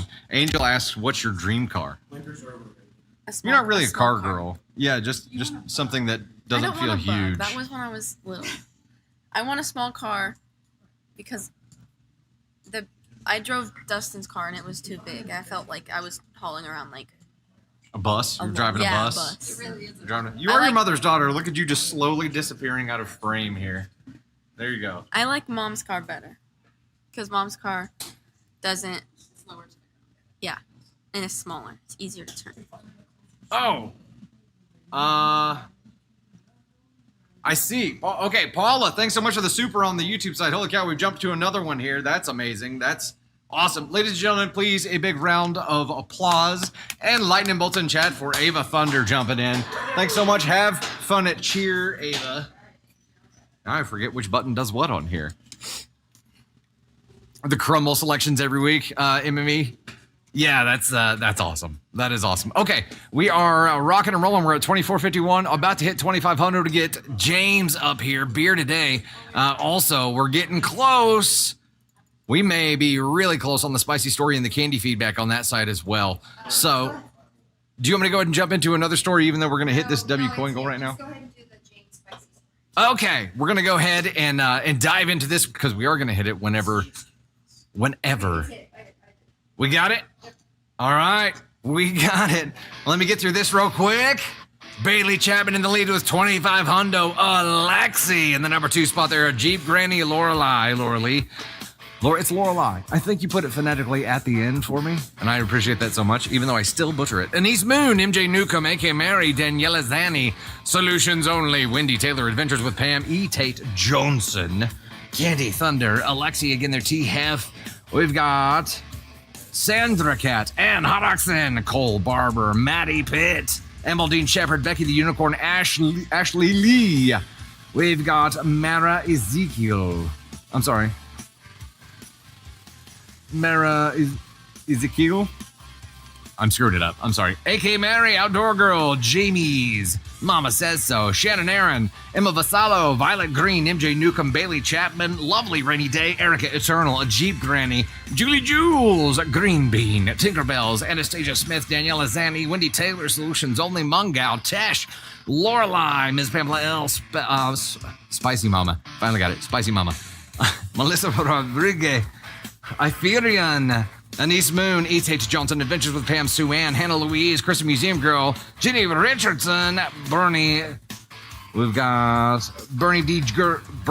Girl, This Guy You Know, Ann M. Brecker, Kat Nippend, Diroshko, The Medieval Girl, Denise Burkhardt, and Ashuri. Thank you guys so much. I'm sorry I butcher so many names. Usernames are tough, because a lot of it is just kind of random stuff, right? Okay, now we're going to unlock confetti and a huge, big, massive announcement. Holy cow. I can't believe we're doing this. Huge, big, I can't believe it's not too late to change our minds on that announcement. That's how big it is. That's The announcement is every bit as big as this confetti cannon, times a billion. It's going to blow people's minds. Yes. Unless we change our mind between now and then. No. Not changing our mind. Okay. Confetti and huge announcement. Oh, dear God. I don't know what we're doing. All right, we are going for 35 hundo tiny dinies. Also, I'm pretty sure I have a bug hanging out of my nose right now. If we're real friends, you guys will tell me, right? All right. Good.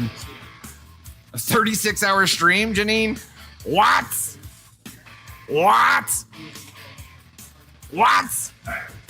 Okay, here we go. We're going to read the spicy story.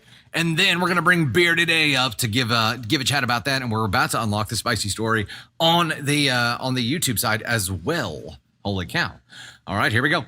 Hey there, it's Dusty Thunder with another Reddit story for you. This one actually comes from True Off My Chest. And it is one of these. Spicy story. Muy caliente. Also, quick question. If we ended up offering hot sauce as Dusty's spicy story sauce, is that something you would be interested in? We've talked about it. All right, here we go. Title of this one is My Ex Got Revenge on Me in the Worst Way Possible, and I Have No Way to Clear My Name. We aren't going to do the game on this one because there's no direct question for it, but we'll dive right into the story, and here we go. Title again was My Ex Got Revenge on Me in the Worst Way Possible, and I Have No Way to Clear My Name. Last year, I cheated on my ex-girlfriend of 8 years, Annie, with a colleague, Jess, who I now have a 3-week-old son with. I have no excuse. It cost me my job and the majority of my friendships, along with the love of a good woman. I deserved it all, and I have never expected any sympathy for my actions. Annie delivered my stuff to my parents' house before I even knew she knew about the cheating. She didn't even confront me. She just cut me out of her life without a word. I messaged everyone we knew, begging them to ask for her to talk to me. And I sent hundreds of messages telling her how much I regretted everything and I wanted her back. I never got a response. Jess saw the messages and it obviously caused issues between us in the beginning, but she fell pregnant quickly, so we moved past it for the sake of our family together. I like it when people say fell pregnant. It's like, you talk about it like it's an illness. It's like you fell ill, or like she fell with COVID. Now it's a baby. It's not a sickness. So we moved past it for the sake of our family together, which we both wanted. I am 100% committed to the relationship and haven't even looked at another woman since things settled down. In the final stretch of Jess's pregnancy about a month ago, I saw Annie in a shop for the first time since the breakup. She was pretty cold towards me, but said that a few months ago she found a keychain my granddad got me when I was very young. It's not valuable, but she knows it means a lot to me, and she said I could come collect it the following Saturday morning. I explained that was 6 days after Jess was due to give birth, so I'd probably need to be home, but she just said I could either get it on Saturday or it was going in the bin, so I agreed a time to go over. You're smarter than that, OP. Come on now. My son was born a few days late, but he's perfectly healthy and wonderful, so he was less than 24 hours old on the Saturday I needed to collect the keychain. I planned to pop in on the way to the hospital, but when I got to my old house, Annie invited me in to talk about how things ended between us. I thought we had a good conversation and that both of us walked away with closure. She let me apologize for the way that I treated her, wished me the best with my new family, and hugged me as I left. I admit I held on tightly for the hug, but it was purely because of a relief, not lingering feelings. I spent less than an hour at her house, then headed to the hospital. I didn't tell Jess about any of this because I know she still feels insecure about Annie, and I didn't want to add fuel to that. You didn't tell her because you knew she would be unhappy? So why did you do this? When I arrived at the hospital after seeing Annie, Jess had revoked my access, and the ward manager wouldn't tell me why. I ended up being removed by a security guard because I was denied seeing my son for the second time ever, and I didn't respond well to being blindsided. I tried calling Jess and her mom over and over, and the only response I got was a screen recording of a message from Annie. It was a doorbell footage of me walking through the door at 9:30 and then back out just after 10:15. And the hug is only partly caught, so it does look like we could have been kissing. The message Annie sent with it said, "Did he even shower and change his clothes between fucking me and holding his son? Congratulations on being stuck with him for the next 18 years. I hope it's everything you dreamed of." Whoa. Bish be diabolical. Wow.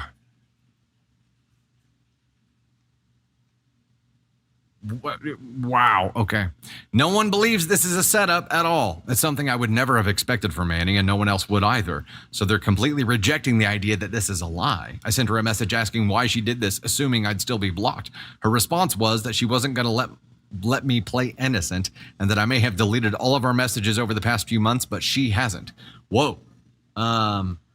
If OP is being honest here, this is wild. Obviously, there are no messages, but she blocked me again straight after, so I have nothing at all to exonerate myself with.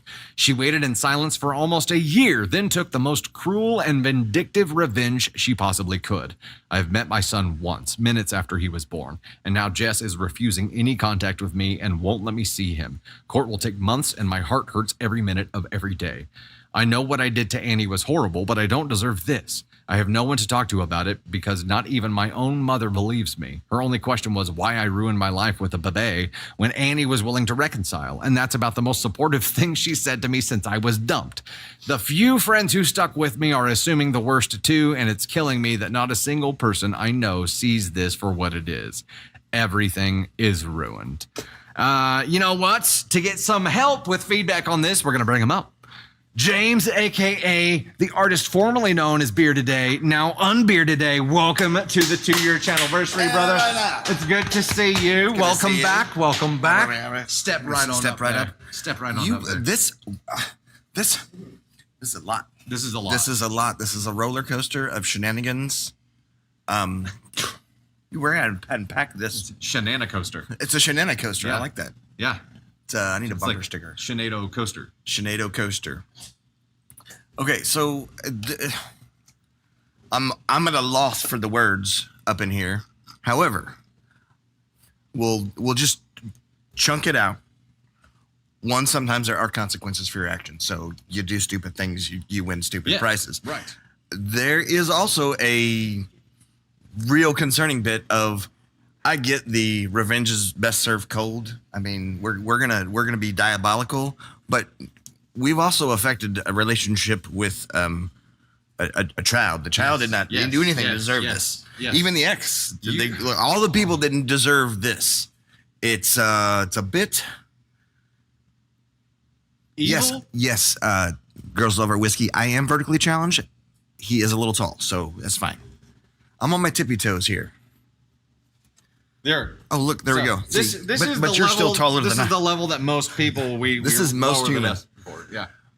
I'm seeing a lot of chats in the comments here, and she went too far. This is too far. This is too much.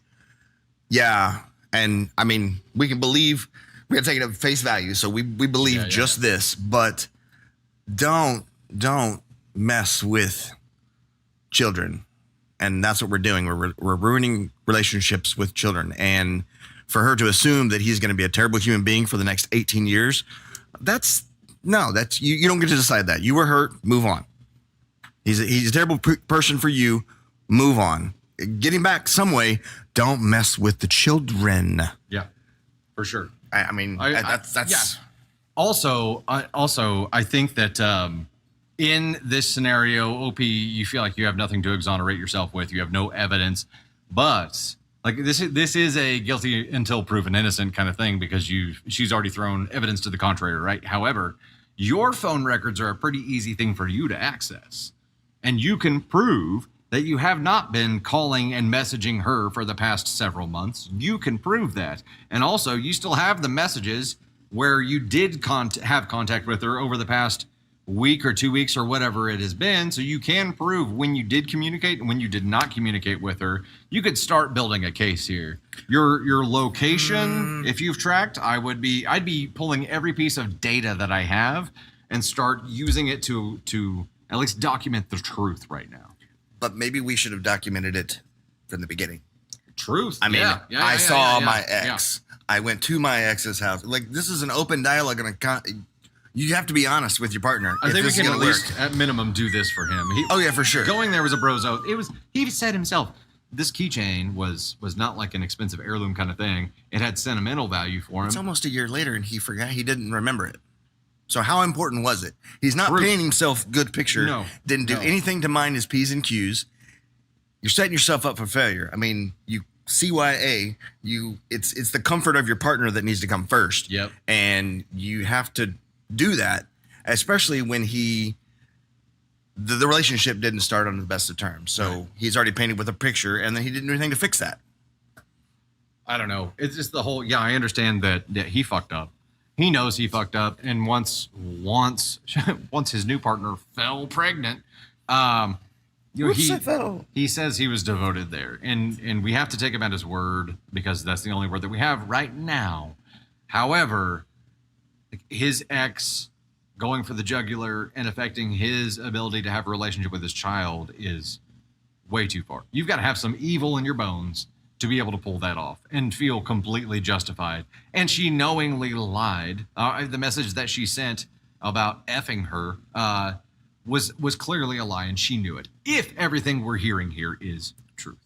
So, but even if we assume that everything is truth, you got to be open and honest with your partner enough to know everything that's going on. Exactly. Otherwise, he's going to be assumed that she was not lying. Right. Because he didn't say, hey, I'm going to do this. This is what I'm going to be. This is what I'm going to do. Yeah. Here's we've been talking.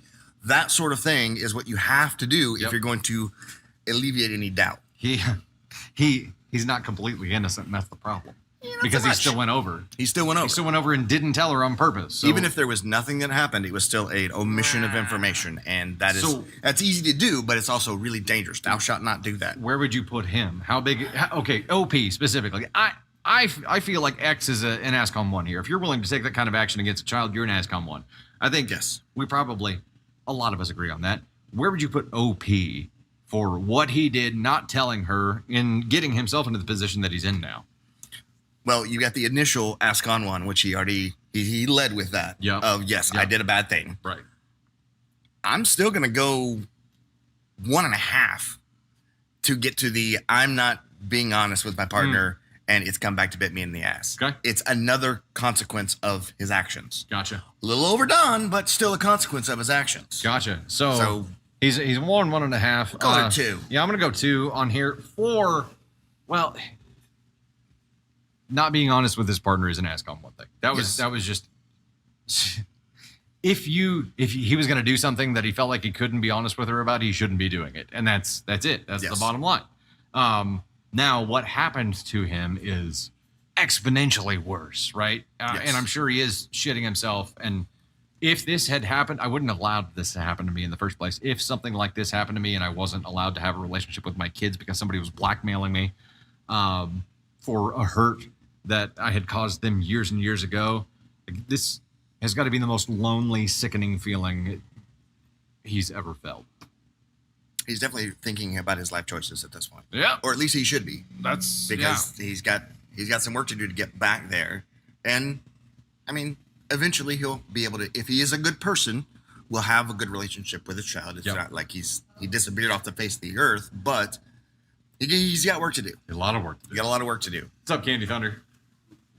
Candy Thunder has some kind of a question or tidbit of new information here. No question for Jack. Yes.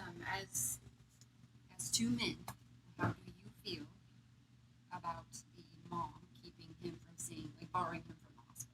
That's my question. And you can handle this delicately.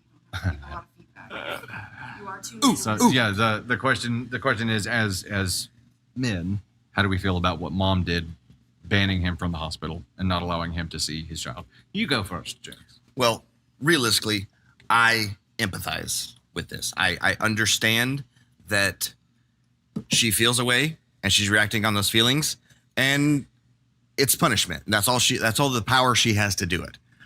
I would love to say I wish you wouldn't do that, because if you're going to not have a relationship, again, when you're in a divided up relationship, that's still father, that's still mother.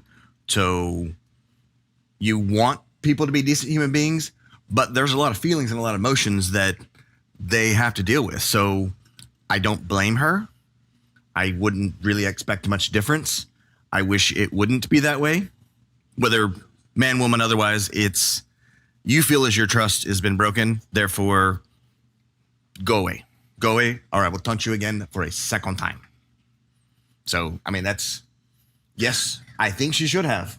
I mean, for all she knows, if she's going to believe this and move with it, Right. yes. Sorry. At the end of the day, I think for me, when you're a parent, and this is going to have legal implications as well, because not allowing the other parent of your child to have frequent, meaningful contact with them is going to harm her if this comes down to a custody kind of situation. Now, then again, she's in the hospital. There's no way to provide for frequent, meaningful contact with this child that is separate from her in this instance. So I understand. She's physically spent, she's emotionally spent, and then this on the heels of all of that, his ex was trying to do max damage to her as well. It wasn't just him that she was trying to hurt. She was trying to hurt her as well. I understand why she did what she did. I wish it didn't come to that, but I understand she thought it was the best thing right then, because she is still, even though she's delivered this baby, her stress still matters when it comes to the health of this baby. Absolutely. So I understand. Yes. I wish it didn't happen. Yes. And I wish people didn't use kids as fucking weapons whenever they have their own interpersonal bullshit. But I understand why this happened. I don't like it, but I understand it. Yeah. Panic. Moonwalk kind of that situation. Hey, we don't have to deal with that. No. You know what? And again, theme of the day for me is like #grateful, right? Just for what we have and who we have. That's right. In Seems really awkward to do. Don't do that. For what we have and who we have around us. I think I'm just extremely Yes. grateful that we don't have to deal Very much. with this stuff like this. Angel, maternal bonding is more important during this time too, so he should have to cater to her time frames, but he should not be cut off. I agree with that. Like Yes, right now, for sure. right now, her health and her not being in a Recovery, stressful baby, environment. recover, Yep. normal. Yep. Yes. I Okay, get it. fine. Yep. Go over there. We're not dealing with the stress. Yes. And then it'll be a separate situation, and hopefully she doesn't make it difficult for him to have a relationship with his child after this fact. But Yeah. All right, Bear today. I get to awkward moonwalk out of this one. Do it. You gotta stay here. Do the awkward moonwalk. There you go. Heck yes. Ladies and gentlemen, some lightning bolts up in chat for Beer Today. Unbeer Today. Coming in and doing some spicy story feedback for us. Hell yes. We are at 74%. Guys, we're at 740,000 likes for this stream today. Mwah. You all are amazing. You're rocking right along here. We're also almost halfway on the tiny tiny goal that is going to unlock the crazy big massive announcement. You're going to be very happy, by the way. I don't know TBD if we are, but you guys are definitely going to be really happy. You definitely will be. And now, did we hit the spicy story for the candy feedback as well?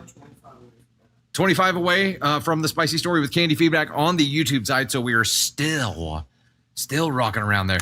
Angel, on Beer Today, Angel has a question for you on the YouTube side, as asking if there are any baby Jeep trails near Joplin. I believe there are. We're ranked number 5. Hey, ranked B5. Look at that. Look at that. Thank you all for being here. Again, this is the 2-year channelversary. We're celebrating 2 years of the Dusty Thunder channel, which was the Reddit Set It channel in the OG days. And those of you OG members, you remember the Reddit Set It days. But we are here celebrating today. We're having a hell of a lot of fun. We're doing all kinds of fun stuff. I will jump on to our next story right now. Just number 3 normal, correct? Number 3. All right, here we go. Let's do this. You remember Reddit Set It Magic Drop? Holy crap. Hey, Jelly5, Christian Museum Girl, Mary dropping a hundo, Tiny Dinies, Erica, Eternal, Annie, hey, Kim Shelton, Real Brold, and a Housewife. Can't see the rest of it. With the Tiny Dinies as well. Steph, Amaldine Shepherd, Allie, Angelique, L, Anise Moon, Candy Thunder, Ruth Jones, Adventures with Pam, L dropping 66 of those Tiny Dinies, and another 207. Damn. L is running hard. Nerdy, I did for a hot minute. The problem is, it's I'm not good at them. That's the problem. Problem is, I play Call of Duty, or I did. I'm just not good at it. So I can make it entertaining. We've talked about it.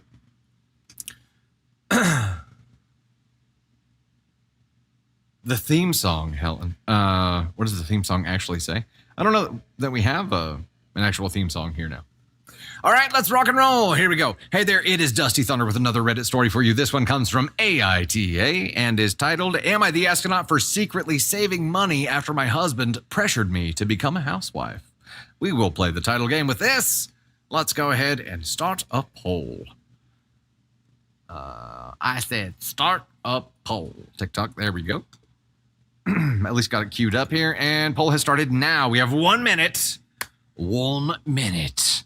Am I the astronaut for secretly saving money after my husband pressured me to become a housewife? I'm NTA here. NTA.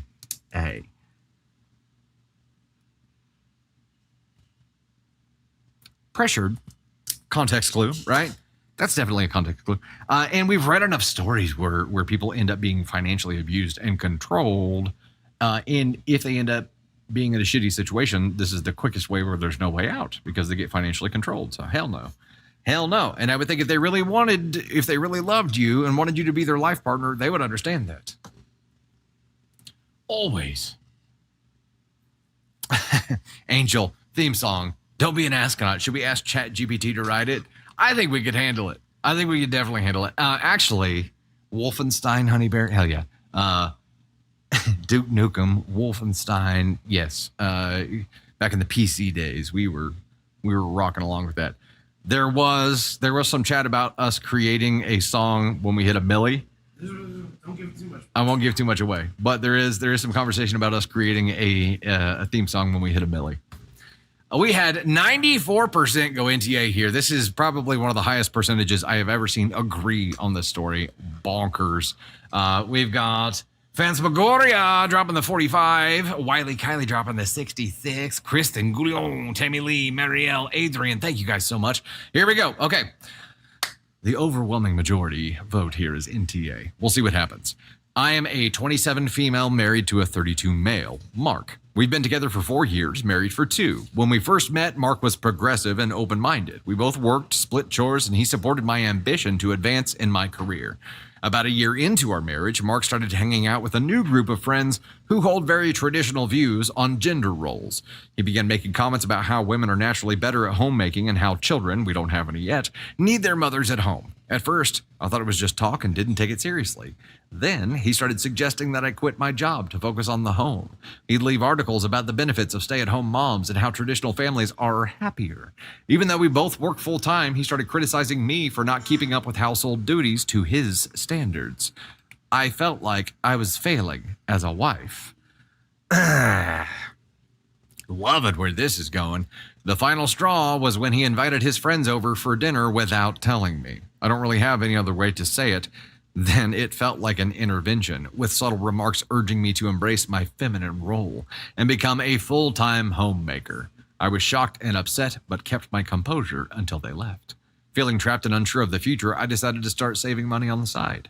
Last week, Mark found a bank statement from my new account. He confronted me, and I explained that I was saving for a rainy day or a vacation, but he accused me of being deceitful and hiding things from him.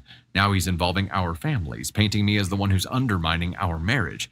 His parents are saying I'm destroying our trust and being manipulative, while my own parents are suggesting that we try couples therapy before making any big decisions. I'm feeling conflicted and drained, but I also feel like I need to protect myself. Am I the astronaut for secretly saving money after my husband pressured me to quit my job and become a housewife? Fuck no. However, I think the bigger issue for me here is families are involved and they're giving their opinions. Do they know why? For real. Do your parents know what's really happening in your home? Do they know that he's pressuring you to do something that you're not comfortable with? Do they know that he's changed as a person? If who he was before these friends is not who he is now, his parents don't know what's going on either. I would have an open and honest conversation with them and be like, look, I can't talk to him about this because he's been brainwashed by his new cult. I love this man. We were together for X number of years and this is how everything was. But when he got with his friend group, everything changed. And he's now trying to impose his new belief system upon me, and I feel threatened, which is why I need some kind of safety measure in case it keeps going this direction, or in case he truly forces me to try to do this. Like, I would have that conversation because they're going to be understanding. Right now, they only know his side of the story. They don't know the truth. So any kind of vote that they cast is a cow's opinion. It's moo. It doesn't matter until they know the truth. It doesn't matter what they say. Also, they're only chiming in because he's bitching to them. So his parents likely have the whole, I'm trying to end my own pain, just pacify him and make him shut the hell up because we don't want to deal with it. That kind of situation. Your parents don't know what's going on here. You got to talk to them. You got to let them know really what's going on. And I think they're going to support you here. No matter what, you're not the asshole for this. This feels like the playbook here is financial control, social isolation, right? So he's getting a 2-for-1 deal here. He's like, first, I'm going to start moving you toward financial control. And then I'm going to pit both of our families against you to socially isolate you.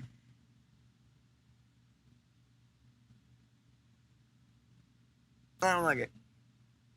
Beck, their goals no longer match. She deserves to be happy and it won't be together. You know what? He changed. He changed as a person. She didn't. People do change, and not always for the better. Not always for the better. Use paperless statements for secret accounts, Nisi says. There you go. Yeah, getting a freaking paper statement probably didn't, that's not ideal. That's not ideal. And he could have found it like in an email notification or something too, right? He said he found a statement. Was it in the mail? He found a bank statement from my new account. It could have been an email bank statement. It could have been anything. But regardless, I think I would support my partner having this because it's not just, in my eyes, it's not just about like relationship troubles. it is anything. Like having an emergency way to be okay for her, and if they had kids, the kids is important. It is important to me. And you know what? If I start changing and losing my mind, if I get a brain tumor and it starts changing who I am and putting Candy Thunder in a situation where she feels like she needs to get away, I want her to have that ability. I want her to do what she thinks is the right, safe thing. And I feel like as a father and as a husband, you should want your family to feel safe. You're there to protect your family, not put them in danger. And if you're not doing that and you're trying to control and change people from who they've been for a long time, you're the asshole. NTA for OP here, 100%. OP's friend group, I understand he's got sucked into this new environment, and it is taking a hold on him, and his friends are obviously working on him too, but they've already won him over. Now they're just trying to implement those changes at home. That's scary. Like, just understand, if you change your beliefs, if you change who you are, there's no obligation for your partner to come along for the ride, okay? You fell in love with who they were, not who you want them to become. Bullshit. Ask on one a hubby here. Risa, giving the $2 super on the YouTube side here, says, join the family. Not that family. Not the cult family. Our cult family. Come on now. It's fun. Not that Ellen with with a freaking member of the Thunder Crew for 12 months. I can't believe it's 12 months. It's like just bonkers. Says, make sure you like the stream and show the Thunder fam some love. Thank you so much, Ellen. Tony, a member for 12 months as well. Have you been a member of the Thunder Crew for 12 freaking months? Holy crap. Says 25 away from a spicy story and candy feedback. And now we are at 2909 we're almost at 3K out of 3,500 on the Tiny Dinies to get the huge announcement. The holy crap huge announcement. Get Jazzy. And the giant confetti cannon too. Yeah, confetti dingo over there. Shan loves to read. Get Jazzy on a Joyful Stranger. Shan again. Katriana. Julia Cogs. Chrissy, Joe, Ashley. Get Jazzy on it. Dropping a whole bunch more there. Katie, Kayla. Shan loves to read. Adventures with Pam. Katriana. Thank you all so much. And again, Angel says, don't forget to like the stream with the super over on the YouTube side as well. Mizumi, that sad moment when you come in mid-story. I'm sorry. Confetti and moo points. Candy Thunder throwing 10 toward the YouTube goal, says we gotta rate it. Lee says, you're going on a world tour. Is that the big news? I can't tell you yet. Can't tell you how we get there. Dr. Sweet says, don't forget to follow Tony Spark. L sending the 140. Holy crap. Oh, we got there. Paula dropping more. Domestic violence is more than physical. She needs to run. Amen to that. And we have been, maybe it's because of the stories we've been reading lately, but there's also an undertone with some social things going on right now with pop culture. That point that direction, that it's a hot topic right now for sure. And it doesn't look like the classic bruises, right? It doesn't. It's not just that. It takes so many forms, and people, male or female, being able to protect themselves from their partners who are trying to control them and isolate them and have power over them in any way is it has to be done. Danny dropping the 5 over on the YouTube side as well. We got there on that side, and we're about to get there on the TikTok side for that goal as well. Hell yeah. So the next step for the YouTube side is a goal of 50, and we're going to go for another AMA with 5 questions. So we'll be working on that goal next. And TikTok side, the goal is 3,500. Do what? Only 300 away. Only 300 away on the TikTok side. Less than 300 now. We're moving that direction, which is the confetti and huge, massive announcement. But we have unlocked the spicy story that Candy Thunder is going to give feedback on. So let's do that real quick. Let me get a drink of water, and then we'll dive in. We're good? I think I have the black lung, Pop. Okay. Ladies and gentlemen, it's Dusty Thunder here with another Reddit story for you. This one is one of these. Spicy. It's a very spicy. It will make you go a spicy number 2. Hey, Libby, thanks for the super on the Gosh Heckin' YouTube side. And Teresa Davis, welcome to the Gosh Heckin' Thunder Crew. Glad to have you in here. All right, this comes from AITA and is titled, Am I the astronaut for not wanting my mother-in-law to be in the hospital room when I give birth to my daughter? We will play the game here. play the game. Cast a vote. See what we think. Why did my second shelf just stay blue? What's going on here? You know, maybe I can do this. Make them all go red. Poll has started. Am I the astronaut for not wanting my mother-in-law to be in the hospital room when I give birth to my daughter? NTA. NTA. NTA. NTA. NTA. NTA. NTA. NTA. No way. You get to choose. It's your choice, OP. It's your choice. If for no other reason, it's your choice who you poop in front of. Hey, Tessa, Carol Jaworski, Miss Pamela L, Tiffany May, Mama Says So, Kim, Amanda F, Jenny, Katriana, JP. You guys are awesome. Thanks so much for the love. NTA, NTA. Pushing a human out. It's up to you. Donna with the super on the YouTube side. Thank you so much for the love there. 1 million likes. We got there? Holy crap, you guys.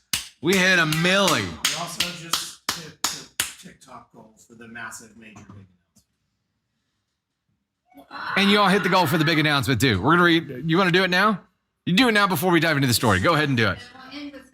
And then we'll end with the spicy story. It's 4:54 already? Holy crap. I had no idea it was that late. I had no idea. All right, hold up. 96% again voting NTA on this. Holy crap. You guys are awesome. Okay, we'll get into this story in just a moment. But first, I got to get some music rocking here. Because I got to give some thanks. And then we got to make a big, crazy, probably stupid announcement. Yes, I'll just do that. Thank you so much. We have in the lead, Alexi. Throwing down hard to get us here. Holy crap. A.K. Mary in the number 2 spot, Bailey Chapman in the number 3 spot, then Get Jazzy on it, Haunted Gal, Dr. Sweets. You're going to get mentioned again here too. Haunted Gal, Dr. Sweets, Katriana, Krista Museum Girl, Shan loves to read, Ms. Pamela L. It refreshed on me mid-read. It drives me crazy. Katriana, Krista Museum Girl, Shan loves to read, Miss Pamela L, Tiffany May, Mama Says So, Amanda Flo, Josh Anagami, Iferian, Wiley, Kylie, Hoorn, Gets Jazzy on it, Guys Dreamsicle, April Wilson, we've got Asa B, Ms. Phoenix Fires, Ms. Phoenix Fires, Alexi, Shaz, Real Brolds, you back, Celtic Rose, Becky the Unicorn, Kayla C, Joyful Stranger. We've got I'm Pink Blab, The Giant Cat Lady, Adventures with Pam, A.K. Mary, Pamela Riversong, Candy Thunder, Phantom, or Fansmagoria, Mariel Vander 5, Diane Sheehan, Vanessa Cook, Mary Innes, Solutions Only, Julie Crable, Denise Burkhardt, Civil War Mormon, Brooklyn Baby, Janice E, Jelly 55, The Medieval Girl, Erica Eternal, Ameldine Shepherd, Melissa Rodriguez, Anise Moon, DeRoshko, Brannigan Minardi, I Am Jill, Anna Hansen, Emma J. Brigman, holy crap, Ducky Mama, Hannah Louise, holy crap, wasn't a username, there's just a lot of names. Tony Spark, Annie Bracker, we've got Marais Ezekiel, Totally Radical, Bailey Chapman, Lovely Rainy Day, Maddie Pitt, Shannon Aaron, Right Foot Blue, Outdoor Girl, we've got Bernie D Girl, Ajib Granny, Jody Smith, Stephanie Forbes, Wadey Woo, Tash, Carabites, Gunnery, Catnipped, H. Molero. Holy. That's the list of everybody who's watching the live. That's actually We got the list of everybody watching the live. That would be bonkers. That would be it. Mizumi. Heck yeah, with the super on the YouTube side. Thanks so much for that. Let me set up the goal real quick and then we'll get up here for the announcement. I have breath left, I promise. Okay.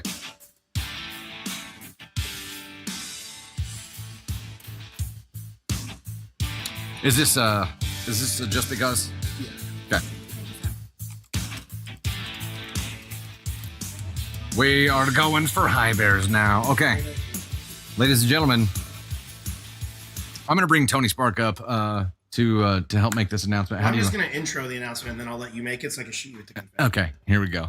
Tony Spark is going to intro the announcement here.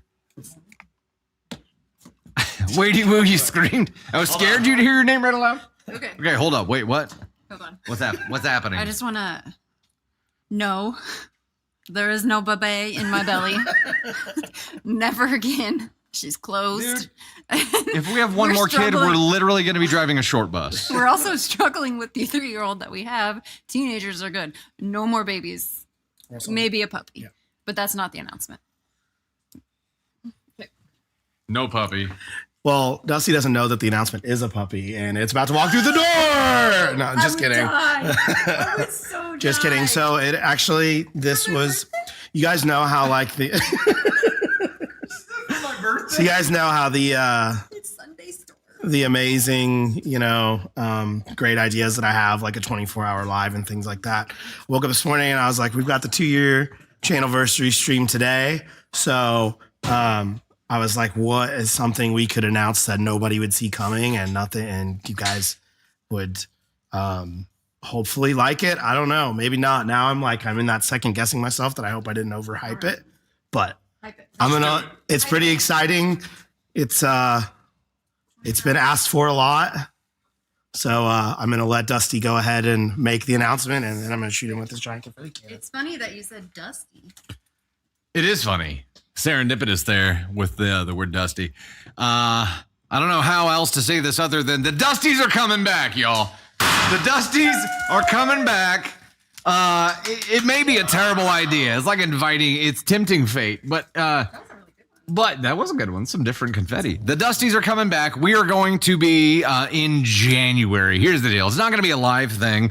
This is going to be a pre-recorded thing, but in January, we're going to bring the Dusties back. We're going to do a series of pre-recorded videos, but it'll be a whole series of videos that we will release in January. We'll start working on it now because it's going to take that much work. But the Dusties are back. The Dusties are coming back. I know, Mike Weber, we said we would never bring them back, and we're not doing it as a live thing because that still scares the holy shit out of all of us. But the Dusties are coming back. I just want to say it's also record time for you guys of saying yes to one of my ideas. Yeah, he was surprised. He was surprised how quickly we said yes. So here's the other deal. We have a very important milestone coming up. A very important milestone that this has nothing to do with. So when we hit that other very important milestone, there's going to be another big announcement that is going to be another big thing. We're not going to talk about that right now. Are we getting a puppy? Mostly because we haven't figured out what it's going to be yet. But when we hit 1 million on TikTok, we've got to do something big for it. We know what it's going to be. We got it. We know what it's going to be. We know. Okay. It's going to be huge. It's going to be so good. We have idea. The Dusties is our award show that if you're newer to the content here, Dusties are back. Tech Gremlins are not invited. The first time we attempted to do this, I worked my ass off planning for it, recording like these little video vignette things for it. And then we did it on a live stream and all hell broke loose. Nothing worked. None of the pre-recorded stuff that I had made worked. It all created like an echo loop and I couldn't play any of it. So I literally melted down live and just imagine being there, having this whole 2-hour show planned and getting up there, none of it working. The Dusties are Bruno. We don't talk about Dusties. No. But we do now. It's just, it is a pre-recorded Dusty experience. It won't be a live thing. So just know that we are going to bring them back for you. It's going to be a little bit of a different format because we're not going to tempt fate like that again. But holy crap. It is going to be Not Getting Over Puppy. She's already got a name picked out for this mythical dog that does not yet exist. Sunday. So Sunday Thunder as far as content is involved, and Sunday Storm as far as it was a disaster, but funny. Yeah, it was funny. It was funny, Janine. It was funny when I cried myself to sleep, curled up in a ball in a corner for a month. That didn't really happen. The Dusties 2.0. They shall be epic.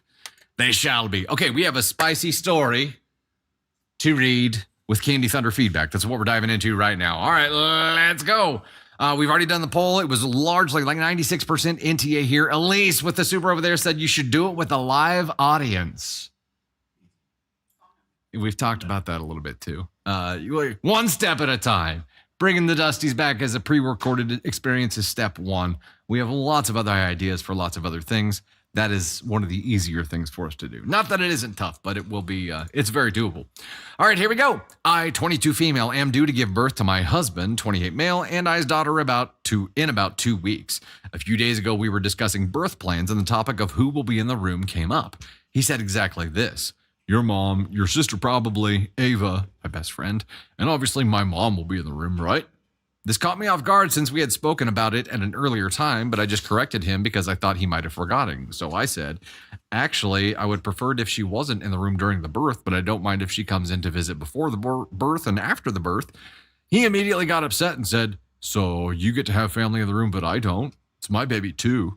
I explained again that any of his family are more than welcome to visit before and after the birth, but I prefer to not be spread eagle in front of his family. I especially don't feel comfortable with his mom being there at all because she had shamed me and judged me during my entire pregnancy. But I was willing to compromise so he doesn't feel like he can't have any family there. She shamed her during your pregnancy? I hope we get more details on that.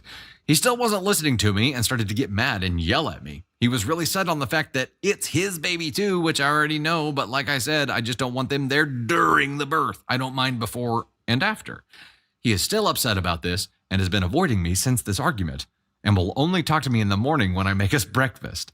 I'm afraid of when I have the baby that he won't accept my wishes and still let her into the room, or worse, he just won't show up at all. Am I the astronaut for this? You know what? I got my thoughts, but I'm really interested to hear the thoughts of the beautiful brain of Candy Thunder, soon to be birthday girl, Candy Thunder. Come on up. Brittany, Billy Goat Thunder. That's awesome. Brittany Billy Goat Thunder? She said, what about a goat? If it's a fainting goat, I'm down. I can sum up this spicy story with I didn't count the words, but I'm going to say 5 words. No fucking uterus. No, I'll leave out the fucking opinion. Then it's fine. Yeah. No cooter. No opinion. That was the top comment on Reddit. Oh. And it's all you have to say. That's it. Why on earth I don't care. Yes, the husband should be in the room. One, I'm not all for having a bunch of people lining up in the bleachers to watch me give birth, but if that's what you want, that's fine. But it's the people that you pick because it's your fucking vagina. I don't know if I'm going to get in trouble for that word, but she's 22. She's a new mom. And at 22, I did not want anyone to see my stuff when I was giving birth. That's how old I was when I had Ava. My husband and my mom were in there, and that was it.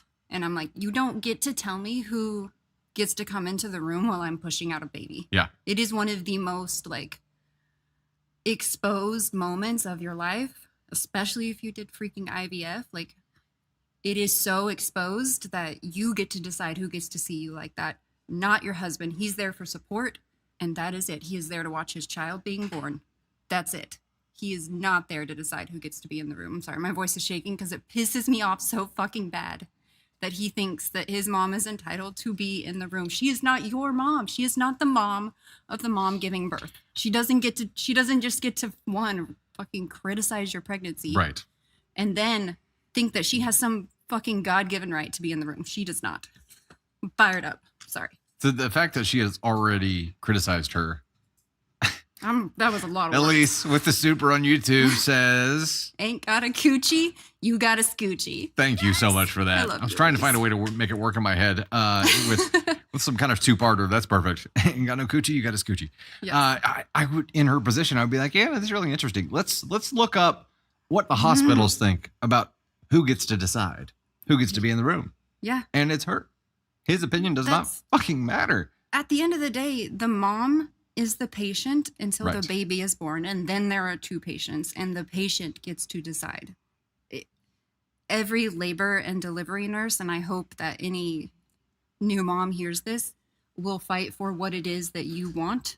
And if you don't have it in you to stand up to mother-in-law or whoever, talk to your labor and delivery nurses. Let them know what you want. Let them know what you're comfortable with. And I swear they will help you, because in that moment, they have your back. They are there to support you. Mom gets the choice, not dad. Yes, you helped make the baby. Yes, you are a part of that baby's life. You are their family. That doesn't matter in that moment. It does not matter if you're not pushing out the baby, not up to you. Yeah, also Mizumi agreed. She probably needs to talk to her doctors and get a birth plan together in case this spirals. But here's I think what it comes down to. OP, actionable items here. I think a conversation with your husband that is simply as blunt as, who is more important here? Is it your mom? Right. Or is it me and your baby, which right now are one. So where does your allegiance lie? Who is your family? Who is your main priority? And get him to see that it should have already pivoted to your direction, right? When you got married, but you're having a child now. Right. Now, like, he is allowing himself to be controlled by his mother, and he needs to see that he is being controlled by his mother and wake for up sure. and wake For up. sure. And right now, understand that the right thing for you is not to poop in front of his mom. Spread Right. eagle. Like, that's not the right thing for you. That her presence already causes stress. If he is asking for something Right. that puts you in a stressful situation, he's not thinking of you. He is not thinking of the baby. He's only thinking of his mommy. Yes. And he needs to see that somehow. He like I can't imagine like thinking that I'm not the one pushing the watermelon out, so therefore I get to choose who gets to be in the room. Like, Yeah. And the mom criticizing your pregnancy, you can bet your ass she's going to be criticizing what you do during labor and delivery. And like, if I had that in my ear, like, one, you're already like at this point where it's like, just get the baby out of me. Like, there comes to that point where you're like, it's gotta go. It's gotta go. Like, and in that moment you have no filter. Like, all you can think about is pushing the baby out, and you're going to say some shit to your mother-in-law that's probably going to be, And she's going to take it oh, for sure. really personally because she's going to want to victimize herself. Yes. Because why does she want to be there in the first place? You're going to find your backbone. Is it the competitive ego? Ego is driving this decision Yeah. for her completely. She doesn't want to be part of B team that gets to see the baby second. She wants to be Ooh. part of the first wave. Let's follow up on the fact that he's also giving you the silent treatment because this Unless bitch doesn't get to decide who's in the room while his wife is pushing out a baby. when's the one time he Grow doesn't up, give her dude. the silent treatment? When she's giving him breakfast in the morning.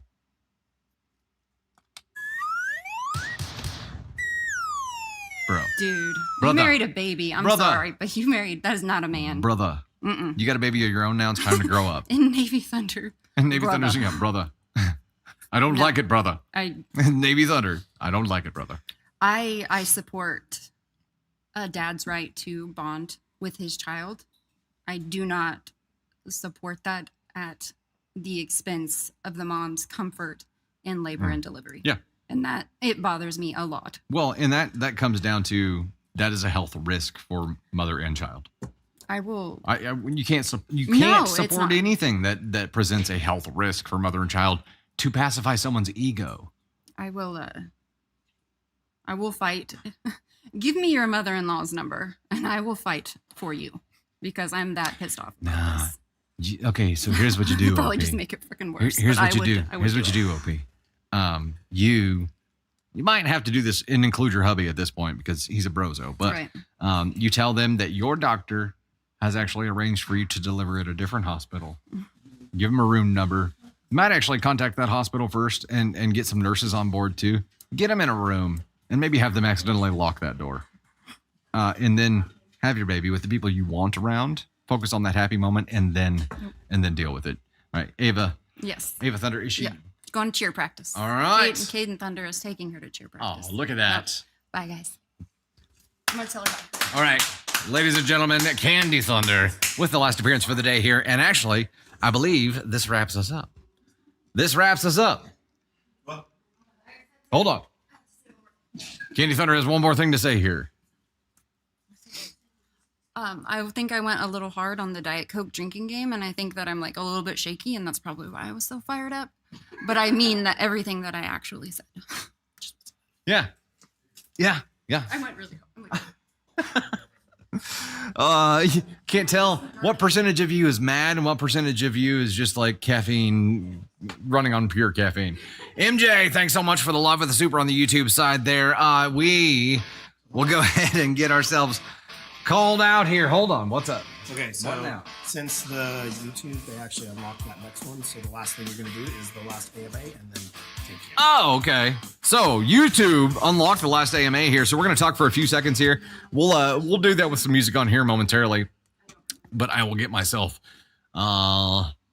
started here. So some of the questions that have been unlocked by the YouTubers over there are these: how different is it being parents to a small child now compared to when it was each of your eldest were born? what is better about it and what is worse.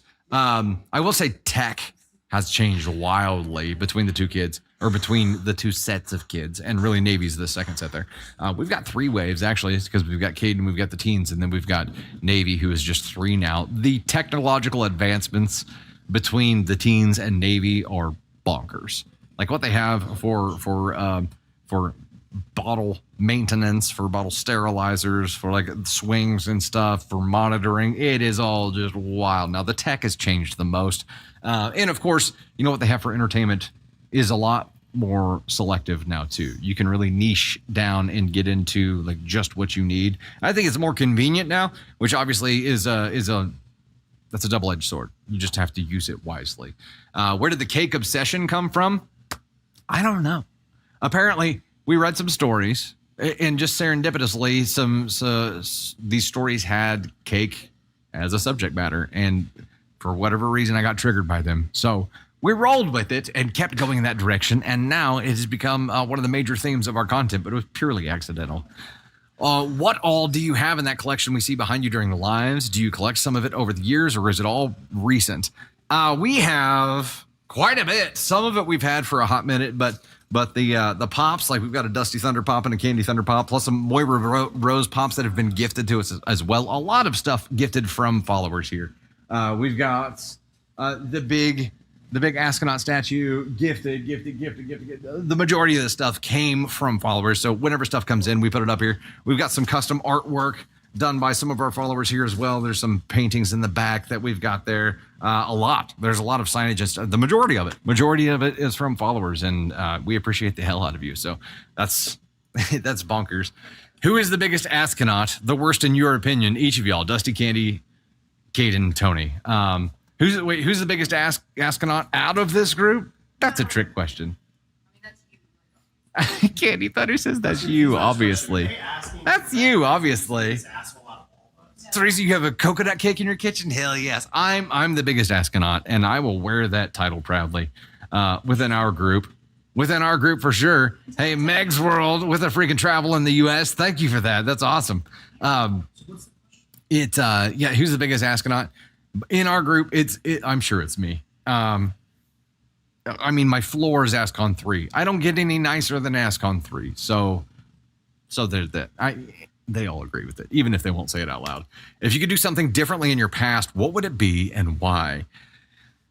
You know what? There's a whole lot of things situationally that I look back on and I'm like, I'm sure I didn't handle that well. I know that I fucked up a lot and chose poorly and hurt people. But you look back at that and you also say, you know, I am who I am, and I have the appreciation that I have, and I have the people that I have, and I am where I am because of all those things too. So as hard as it is to like appreciate all of your fuck ups in life, I do, because they got me to where we are right now. I have confetti in my hair. I don't doubt it. I have confetti in my drawers. I'm pretty sure here.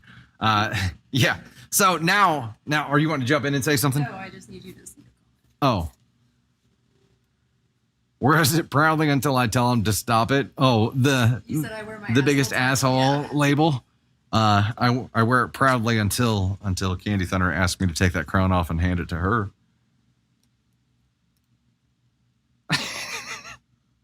Silence is loud. It's obviously a joke. I can't even see her face, but I know. Hold up. Let me do this for us.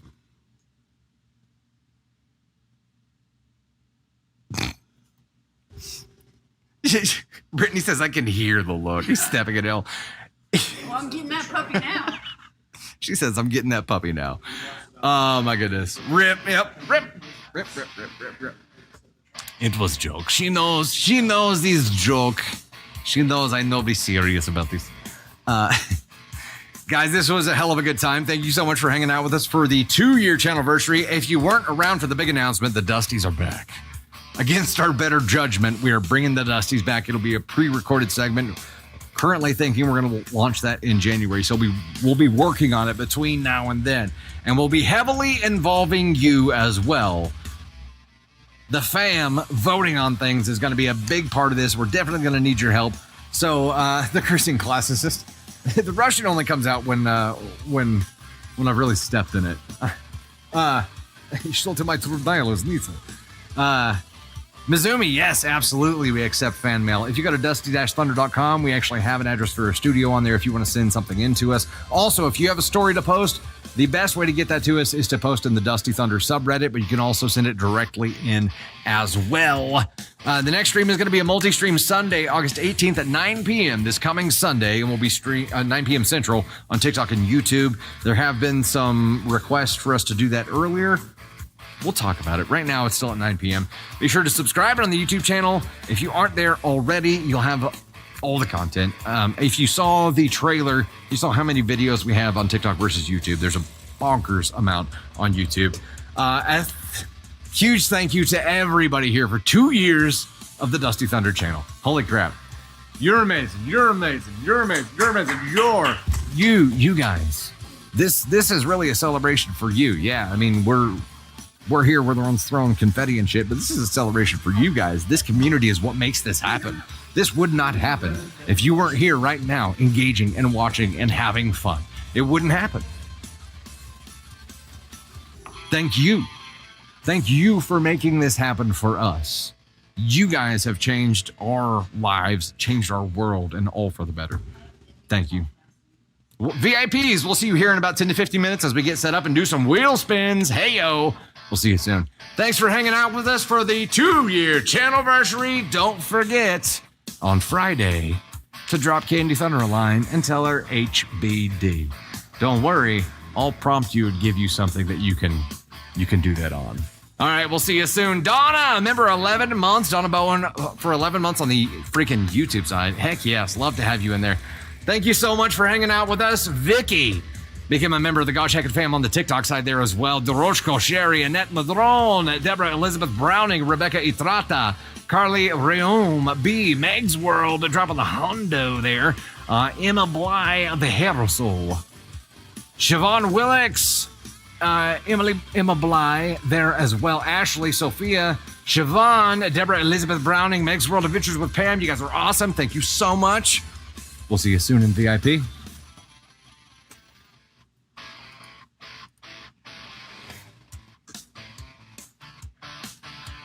Goldfish sound good now?